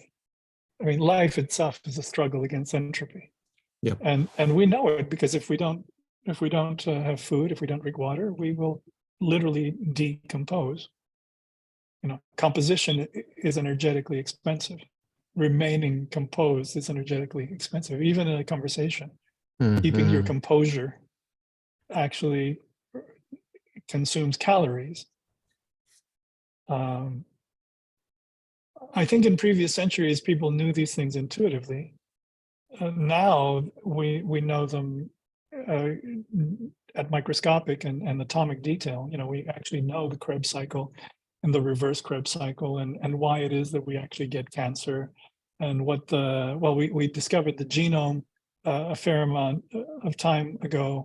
Then we went to the proteome and tried to figure out what our proteins are doing, and now we can actually compute with AI the shapes of proteins. And more recently, we discovered all the things about new branches of life, like fungi, which we thought that were plants, but they're more like animals, and they're very strange and amazing. And most recently, we're just becoming more conscious of the microbiome, and that we're made of more alien DNA than human. And that's evolving at different rates, you know. So all this information that was intuitively available about the connection of things is now irrefutably available. So here's another part that I'm troubled by, and that is that this information is available, and certain people have the good fortune, the good luck, the good privilege, you know, whatever it is, to be engaged with it consciously and to learn and grow with it. I think we're among those people. And then other people are consumers of it. And the divide between those who know and those who don't know is growing bigger, which inevitably creates an incredible problem all the way through culture. It creates, you know, a kind of intellectual, priestly, entrepreneurial class, you know, that actually understands how the world operates, and a lot of other people who are almost intentionally confused by you know, whatever is being provided them, and the worst part is that they're not encouraged to figure it out. Hence the pedagogical side to what I was saying, that basically, you know, we're a PhD program, and a lot of this comes from seeing really talented students arrive with less and less background. So the students are fine, they're smart, they're healthy, they're talented, they're willing, they're all the good things in the world. But someplace in their education, they were taught less and less. Yeah. And so you can complain once or twice, and then you say, well, how would I create an educational system that wouldn't do that, that would provide everything early? And AI may save us there, you know, because it makes every question answerable. But here's the catch. You know, I among the various things that I'm lucky to have is, let's say, ancient Greek. And so I ask GPT-4 for a translation to Greek, and it gives me modern Greek, and I say, no, give it to me in ancient Greek, and it does, except that it's got a mistake. Well, how many people know to correct it? I know to correct it, and it says, thank you. Now, the same would be true for any specialized subject. Like, the people who actually know the subject can see the mistake and can correct it. But most people don't know the subject that well. And so they are going to get fed information that is suspect, and they won't know the difference. Yeah. Anyway, I think I've jumped in and thrown a lot of things to everybody that may or may not have made sense in their variety. I'm curious about your own intent and everyone else's intentions for this event and the ideas that you were trying to explore. I kind of walked in with another thing on my head, so I'm not sure that I actually focused entirely on what you wanted me to focus on. So I'm curious to hear other people's perspectives as well. Yeah, likewise. Let's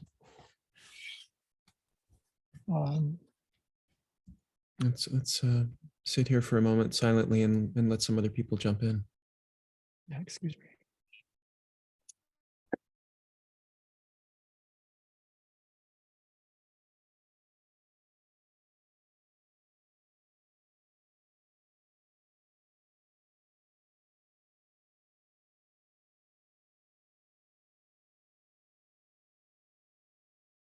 Can you hear me? Yeah, Yes. you know you're in too many Zooms when you have to have like several headphones because the batteries run out.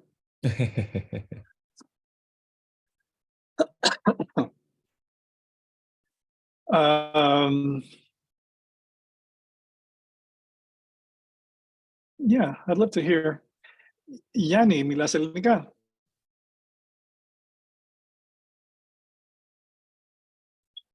Is Yannis here? Maybe not.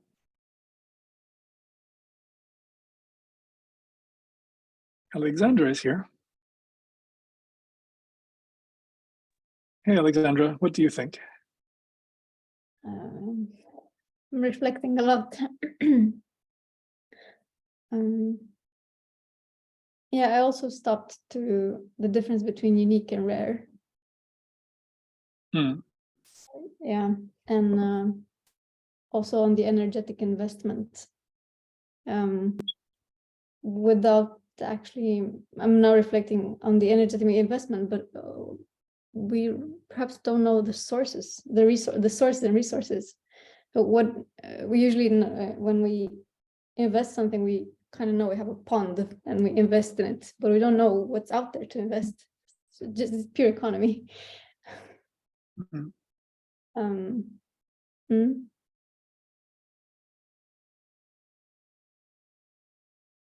I think it might be a question of horizon, because even to get a bank loan, we have to explain to the bank how this is supposed to work within a short-term horizon. But the reason I showed the Acropolis and the Parthenon is that the people who built it obviously knew that it was going to outlast them and their children and their grandchildren, and it would last for generations. It's just too heavy and too much of an investment for it to be brief. So they were consciously choosing to make that energetic investment for something that was going to be centuries in the future. We do some things like that, but it's only like decades in the future when we build an aircraft carrier, because it's so expensive that you can't build it for a year. It's got to last a few decades. But that's as far as we go. Even tall buildings are dying younger and younger. So that's a cultural problem. There's a hand, and Yasuyani, Milaselika, and Anders has something too. Yeah, I had to step outside. I was in a spot where I could talk. I came in a little bit late, but nonetheless, thank you very much. Super interesting. I'll catch up with the video after to get this passage on the rare and the unique. That sounds very interesting. I have another question that is more related to entropy, because it's a very general concern. But I'm thinking you're comparing hypermodern cultural forms, technologies, forms of architecture with these ancient forms, and at the same time you're talking about possibilities in the realm of the possible being so much vaster and so much bigger. And it strikes me that producing possibilities and also exploring them, it opens up a lot of possible paths, but at the same time, one could wonder, doesn't it also create some sort of cultural entropy where everything goes in different directions? There's a very sort of melancholy picture from the end of a book by Peter Sloterdijk, where he says that we're living in the delta, and there's no way of telling if the flow goes backward or forward, or if there's any flow at all, because there are only meanders. All goes in different directions. So I'm thinking, I'm not saying this as some sort of entropic pessimism, but I'm wondering how to resolve the problem of sort of directionality and pressure in a culture like ours, where we're constantly exploring new possibilities. Granted that in ancient Rome or in Egypt or in classical Greece, they made some choices and they stuck with them for a long time, and they honed them over and perfected them. And I'm sure we're doing that even if we're going in many directions simultaneously. But I'm just wondering if there's any way of thinking through the problem of directionality in an epoch like ours, where we seem to explore every direction at the same time, and sort of where reality itself is sort of dissolving into the possible somehow. If that makes sense. Yeah, it makes a lot of sense. And I think, you know, for all this sort of appreciation of past forms, it would be objectively inaccurate to claim that they had more control over form than we do. Like, there's more subtlety in the control of form in my iPhone than in all of the Parthenon. I mean, clearly we have exquisite control of form. Our medicine shows it, our technology shows it, everything we do has this astounding precision. And everybody knows, it's kind of a truism at this point, to see how much faster these devices have become. You know, the Moore's law and everything else, it's exponential. So that's the case. But what you can observe about that, though, is that it's not necessarily at a digestible scale. Like, one of the things that architecture does is that it operates at the scale of the body. You know, it operates at a kind of scale of things that we recognize as architecture. And that scale is more or less abandoned. You know, you can go to Qatar, you know, for example, and you can see all these shiny new buildings, and they bring in architects from all over the world to build them. And they bring in Bentleys and Aston Martins from you know, wherever to drive in them.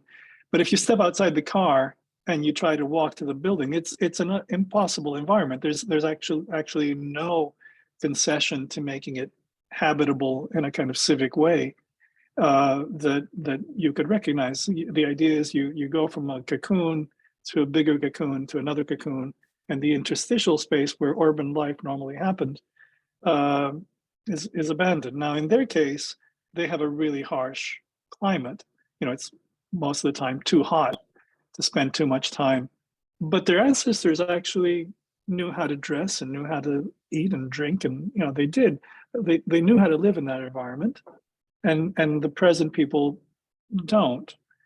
And so there are these paradoxes, and I think we need to be reminded of them. You know, I think without any over romanticism or any fear of the future, I think just as a matter of intellectual honesty, we need to call things as we see them. There's more, but I also I wanted to give Yanni or Ioannis, what do you prefer? Both are great. Thank you for unmuting me, and I just kept myself unmuted because I don't want to, you know, be in that nexus of multiple attempts. Thank you so much for the presentation. You know, and I do speak Greek, μιλάω ελληνικά. So some of the things you showed were very familiar, kind of uncannily familiar. You know, as I was observing your presentation, I was thinking a lot of ways of reading and consuming images. I've been reading a lot of Stigler lately, and I've been considering like reading with regard to what he says about thinking, so caring for something, and what you said about kind of the consumption not only of architectural images but also of monuments somehow. I've been thinking of what you said about, you know, the monumentality of the architectural object, which is kind of somehow dematerializes the moment you kind of get to the entrance. Somehow like it's lost. And so I don't know if it's a kind of it is a difficult question, but do you think there are like new ways of reading and caring for images somehow? And would this be possible with all those AI models that we've been discussing? That's a really interesting question, and you mentioned Stigler, and you reminded me that I didn't answer Andrew's question about Sloterdijk and the delta. I think that the proposition for the sort of thermodynamic grasp is addressing both, and the reason for it is the awareness that our capacity to generate images, and by images I mean anything from Netflix to literal images to built form to more vehicles, and like everything, you know, the ability to make stuff is going up at the same kind of rate that you observe when you go to a restaurant and you arrive a little early and you can still have a conversation, but as the evening goes on, the noise gets louder until finally you can't hear the conversation. Or light pollution, you know, where yeah, electric light is great until you realize that if we had this much light in history, we wouldn't know where we were in the universe because we couldn't see the stars. You know, so that awareness has to become not only understood, but I think embodied. And somatosis, you know, is the word, right? It needs to kind of be felt. So in the delta, you still need, with Sloterdijk's delta, you still need to have a way of determining which way you're going. And here's what I mean by that. I you know, everyone has Spotify or Apple Music or something. We have access to these things. And a while back, it occurred to me, there was this one composer that I liked, I'd heard a couple of pieces of, called Marin Marais in English, and he did these viola pieces, this chamber music that was really nice, and I kind of looked into him, and it turns out that he was the private composer to Louis XIV, and you can just do it now. You can look up the collection of all the bedtime music that he composed for the king, because the king wanted fresh music to listen to every night by an excellent composer, and he was an excellent composer. But here's the thing, neither the composer himself nor Louis XIV could listen to all of that music as one work, but I could. And all I needed to do was to listen. Right?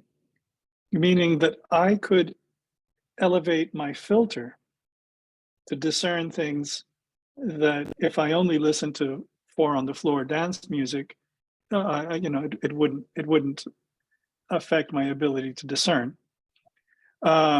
Through this kind of process, I decided that I listened to, like, obviously I'm interested in just about everything, right? So not surprisingly, I'm also interested in all kinds of music from all kinds of cultures and centuries and genres and so on.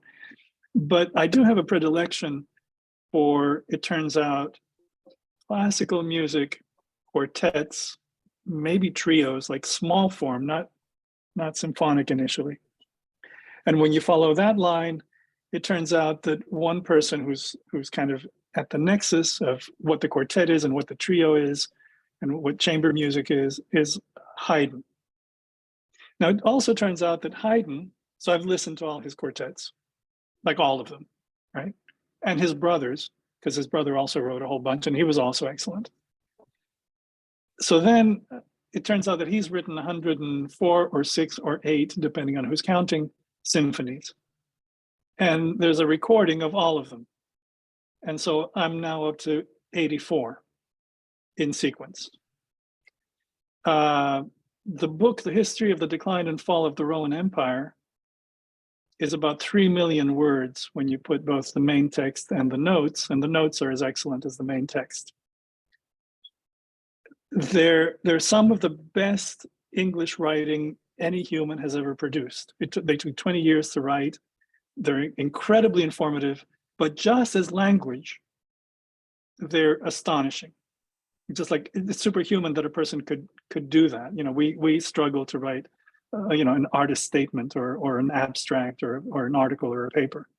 So here's this massive work of excellence, just amazing. And so, and I can listen to it, and I have, and I recommend it to you.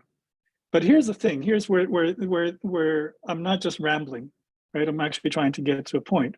We're at this moment where a lot of the stuff that's happening is because of these large language models, right? So we've put in all sorts of language into this machine, and then it figures out what to say. But we are large language models.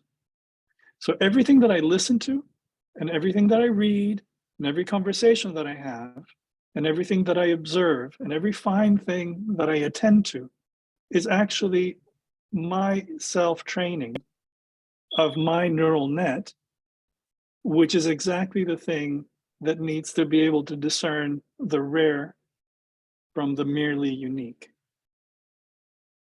I think that's what we do in studio. That's what we do when we design, and that's what we do when we're on juries, and that's what we do when we have conversations and write articles. But that needs to come to the fore, not only for architecture, but for our own culture. You know, I think architecture is actually, as I said at the very beginning, I think it's probably the last standing champion of a kind of holistic way of grasping the world, where you're informed about everything, but it doesn't matter if you don't make more world. But that requires a degree of awareness, a kind of self-conscious and then mutual consciousness of what, you know, how to contend with Sloterdijk's delta. You know, how to make our own sensors more subtle, so that we can tell if we're going backward and forward or across or whatever is happening. So that's a long answer to your question, but I think. Or both questions, you know, I think that's where and this becomes a, you know, I'm trying to do it as much as I can for my own sake, you know, but I'm also trying to do it for my students and to put something in the world as a model that anyone who cares can pick up, because, you know, you all have Apple Music and Spotify and Audible and, you know, Bing Chat, and like the information is all there. Now, how do we become the filters? Like, how do we accelerate ourselves? This is the allogenesis, the production of the alien. We can be the alien in the good sense. I don't have a fear of the alien. To me, it's a good thing. But I'm aware that if I'm going to be contemporary, I have to keep on mutating at the rate of my culture, not at my own rate, but at the rate of my culture.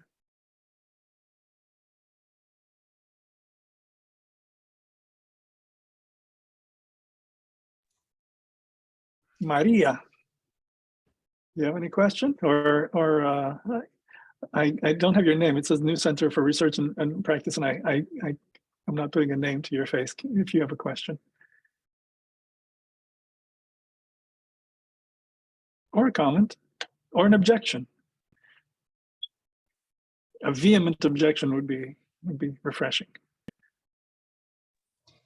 Hi, I hope you can hear me. Hi. I really don't have a question. I really like your presentation. I just, like 10 minutes ago, I remember that I read some stuff about you, I believe, if I'm not mistaken. So that was a really interesting, like, moment of, little moment of enlightenment. But besides that anecdote, I No, I guess I was just mentally engaged, I believe, with the sort of journey you took from this whole presentation around AI to this, which I believe you did mention at the beginning, let's build for the future, let's have this energy investment towards a future, which is something that could be intuitively reached, but because of many layers of various designs, it's not that intuitive anymore. So I was just given some thought to that, and I currently do not have that much to say else about that, but just to know that I am here. Yes, thanks. Okay, Marcus. thank you. Thank you. Yeah.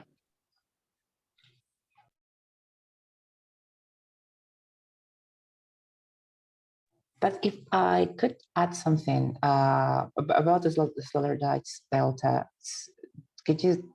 I don't know if you got to explain it a little more. I'm not familiar with that term, so maybe you could. If I have a question, that would be that. We should let Anders unfold it since Anders brought it up. Anders, are you there?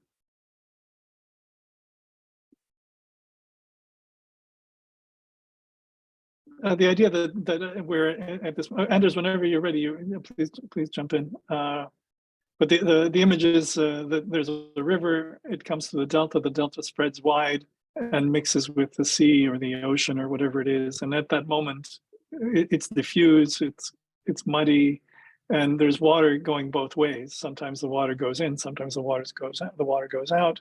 And this moment that we're in is like a delta where you're floating and you're not sure what direction you're floating in, or you might be floating in the next moment because you're caught in the turbulence of the encounter of these two different bodies of water, different temperatures, different salinities, different, whatever it is, which is a really apt image for a moment like this.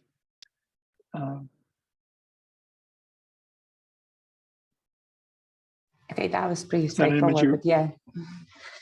Yes, I mean, it makes a lot of sense.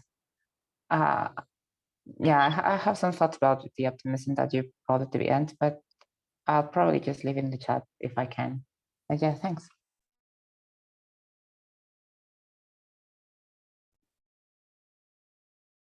Okay.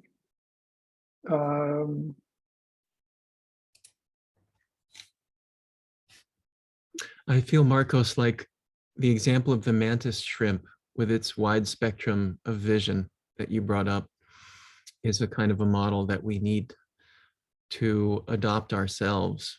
We need to be able to see across different spectra and speeds and slownesses,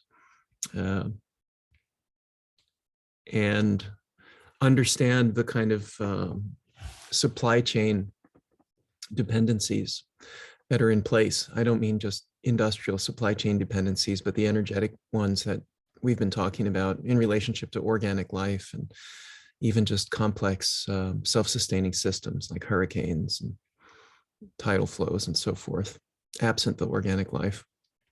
One thought that I've had quite a lot in the past few years, and I only discovered recently that there is a science fiction story written along these general scenario lines. You're aware of Widmanstätten crystals, which form in meteorites that fall to Earth. We've identified these Widmanstätten crystals in iron ore and amalgamated metals.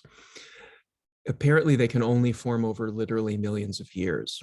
So if you had a few tons of molten iron mixed up with some other metallic substances and you cooled it off over a few days, kind of like the Bellmaker's son in Tarkovsky's Andrei Rublev, you still wouldn't get Widmanstätten crystals, because the only way you can get them is if molten metal is hurtling through interstellar space and is cooling off by radiating that heat away. And it can only do that across millions of years as it hurtles across interstellar space.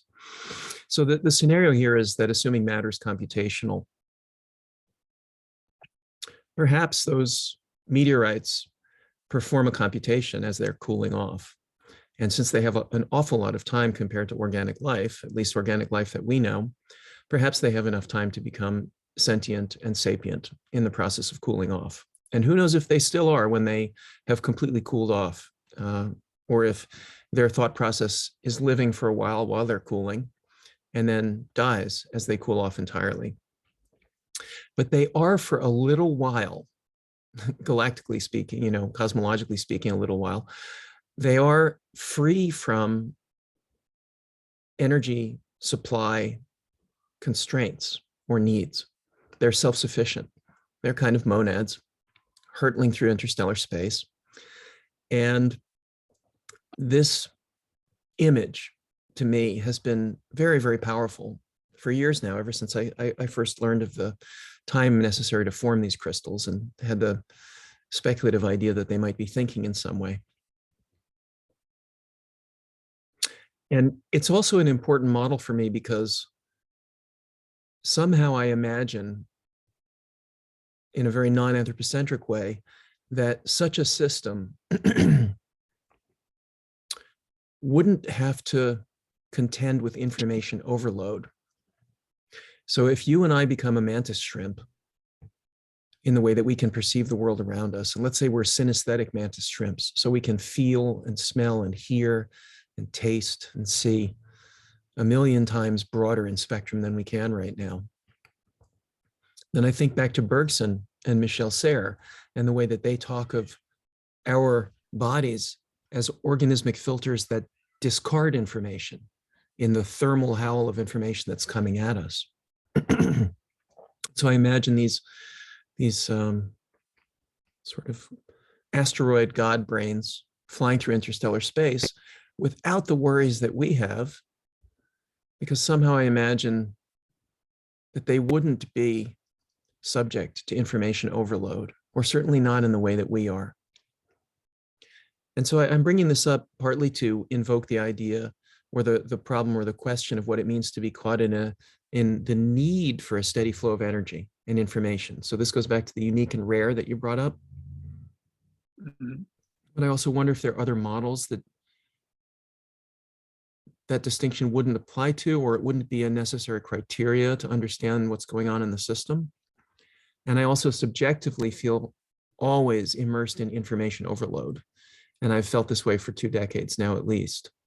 And I've often talked about it with my friends and colleagues and my students. I feel like Nick in Shockwave Rider. I am constantly in overload. And I've been that way for a long time. And if I had the ability to perceive more, I know that my brain would break. My mind would break. And it wouldn't break in a way like, oh, this is a new territory I occupy now, it's draftier, but I have a lot more room to move in. It would break. I would not survive the encounter with that greater flow of information. And so there needs to be a scaffold around me that can support the greater flow of information that I'm, in an almost addictive way, subjecting myself to already with the way that I take in information from the world around me and desperately try to parse it and turn it into courses and turn it into design projects, and imagine how one idea could project forward in a salvational way. You mentioned the salvation of the world in a salvational way.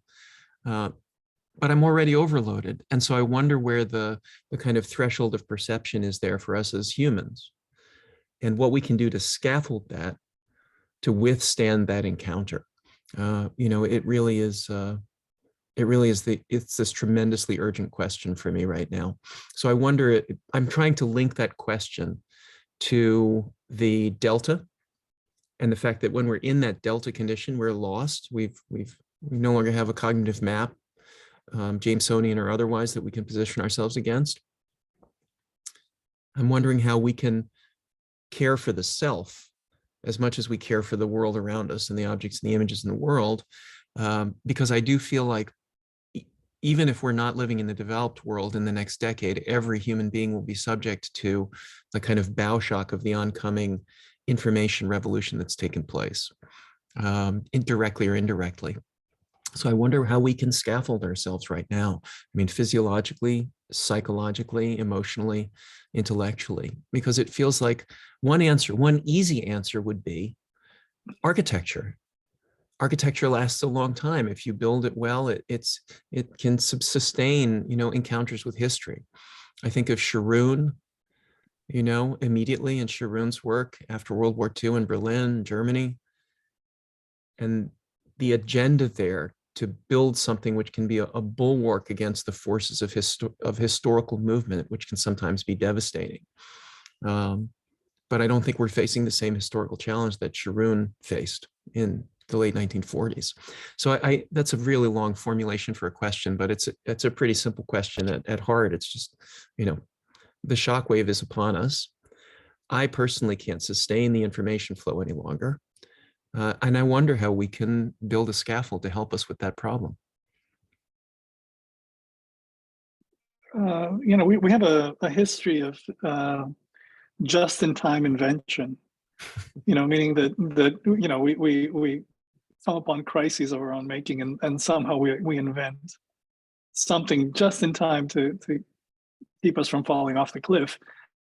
And it's a very precarious way of living, but we've done it for a while, and we seem to think we can get away with it. Maybe one day we won't, and maybe that day is near, but that is a kind of pattern. So yes, we have information overload, but we've also had information technologies such as no previous human civilization has had. So, and that's a kind of scaffolding, I mean, surely, I have my library and it's got thousands of books, but then I've got a whole bunch of other ones on my phone, and it's just growing. The rest of your question, though, I mean, yes, there are things that are operating at different scales, and of course, I can't not catch the sort of Lemmian, sense that you can encounter a life form that's a planet, and now what are you going to do? Because it's not going to understand you. You're not going to understand it, and it could be something that lasts, has a lifespan of billions of years. Sure. But so here my answer is going to take two sides. On the one side, I just said that, I don't think it really makes a lot of sense for us to have a guilt trip for being what we are, which is at this point still human. On the other hand, there's also no reason to think that the human is a finished product, that we're not actually evolving. So I like my cat very much, but my cat is not going to do differential equations, even though it can perform them, right? So it has physics built in, but it's not going to write me the equations or the program for them. It's just going to be them. We've evolved from some such state, and we can also do the math. So obviously creatures can evolve. And why it should be that this is the end of human evolution, there's absolutely no reason to think that it is. Consequently, even if you or I are saturated, we wouldn't wish it upon or expect it of the future. And here my brain is going to something else, a few other things, but basically Schopenhauer's The World as Will and Idea, which itself is a kind of fusion of Plato and Buddha and European philosophy in a kind of synthesis that arrives at the notion, known since antiquity, that it's not the self that really matters. We also know it as the selfish gene, and we know it in various kinds of ways, that my limits are my limits. I'm lucky in many ways, and maybe I'm unlucky in other ways. But actually, the real question, when you bring it to the scale of things that travel for billions of years, that's probably going to get sorted out in billions of years. What exactly we can do now, I'm not so sure. Suppose we discover that. Should we then not fix the sidewalk because we now recognize that life forms last for billions of years, and what's the sidewalk? Yeah,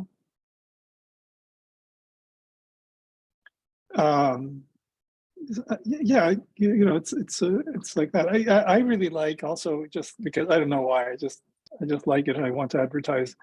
Because I know you like Lem, and I like Lem, but I think the Siberiad and the Futurological Congress and the adventures of ichon tichi. Ichon tichi, I'll say this in Greek because it's a Greek pun from a Polish sci-fi writer. There's a character, Yanni, called ichon tichi, which in Greek means I had luck. I was lucky. But in every other language sounds like it's a really weird invented name. Anyway, he goes to all these different civilizations, and some of them are made entirely of robots, and some of them are made, it's like his imagination is just all over the place. But beneath it all is a kind of very funny but very caustic satire of the folly of our lives, our societies.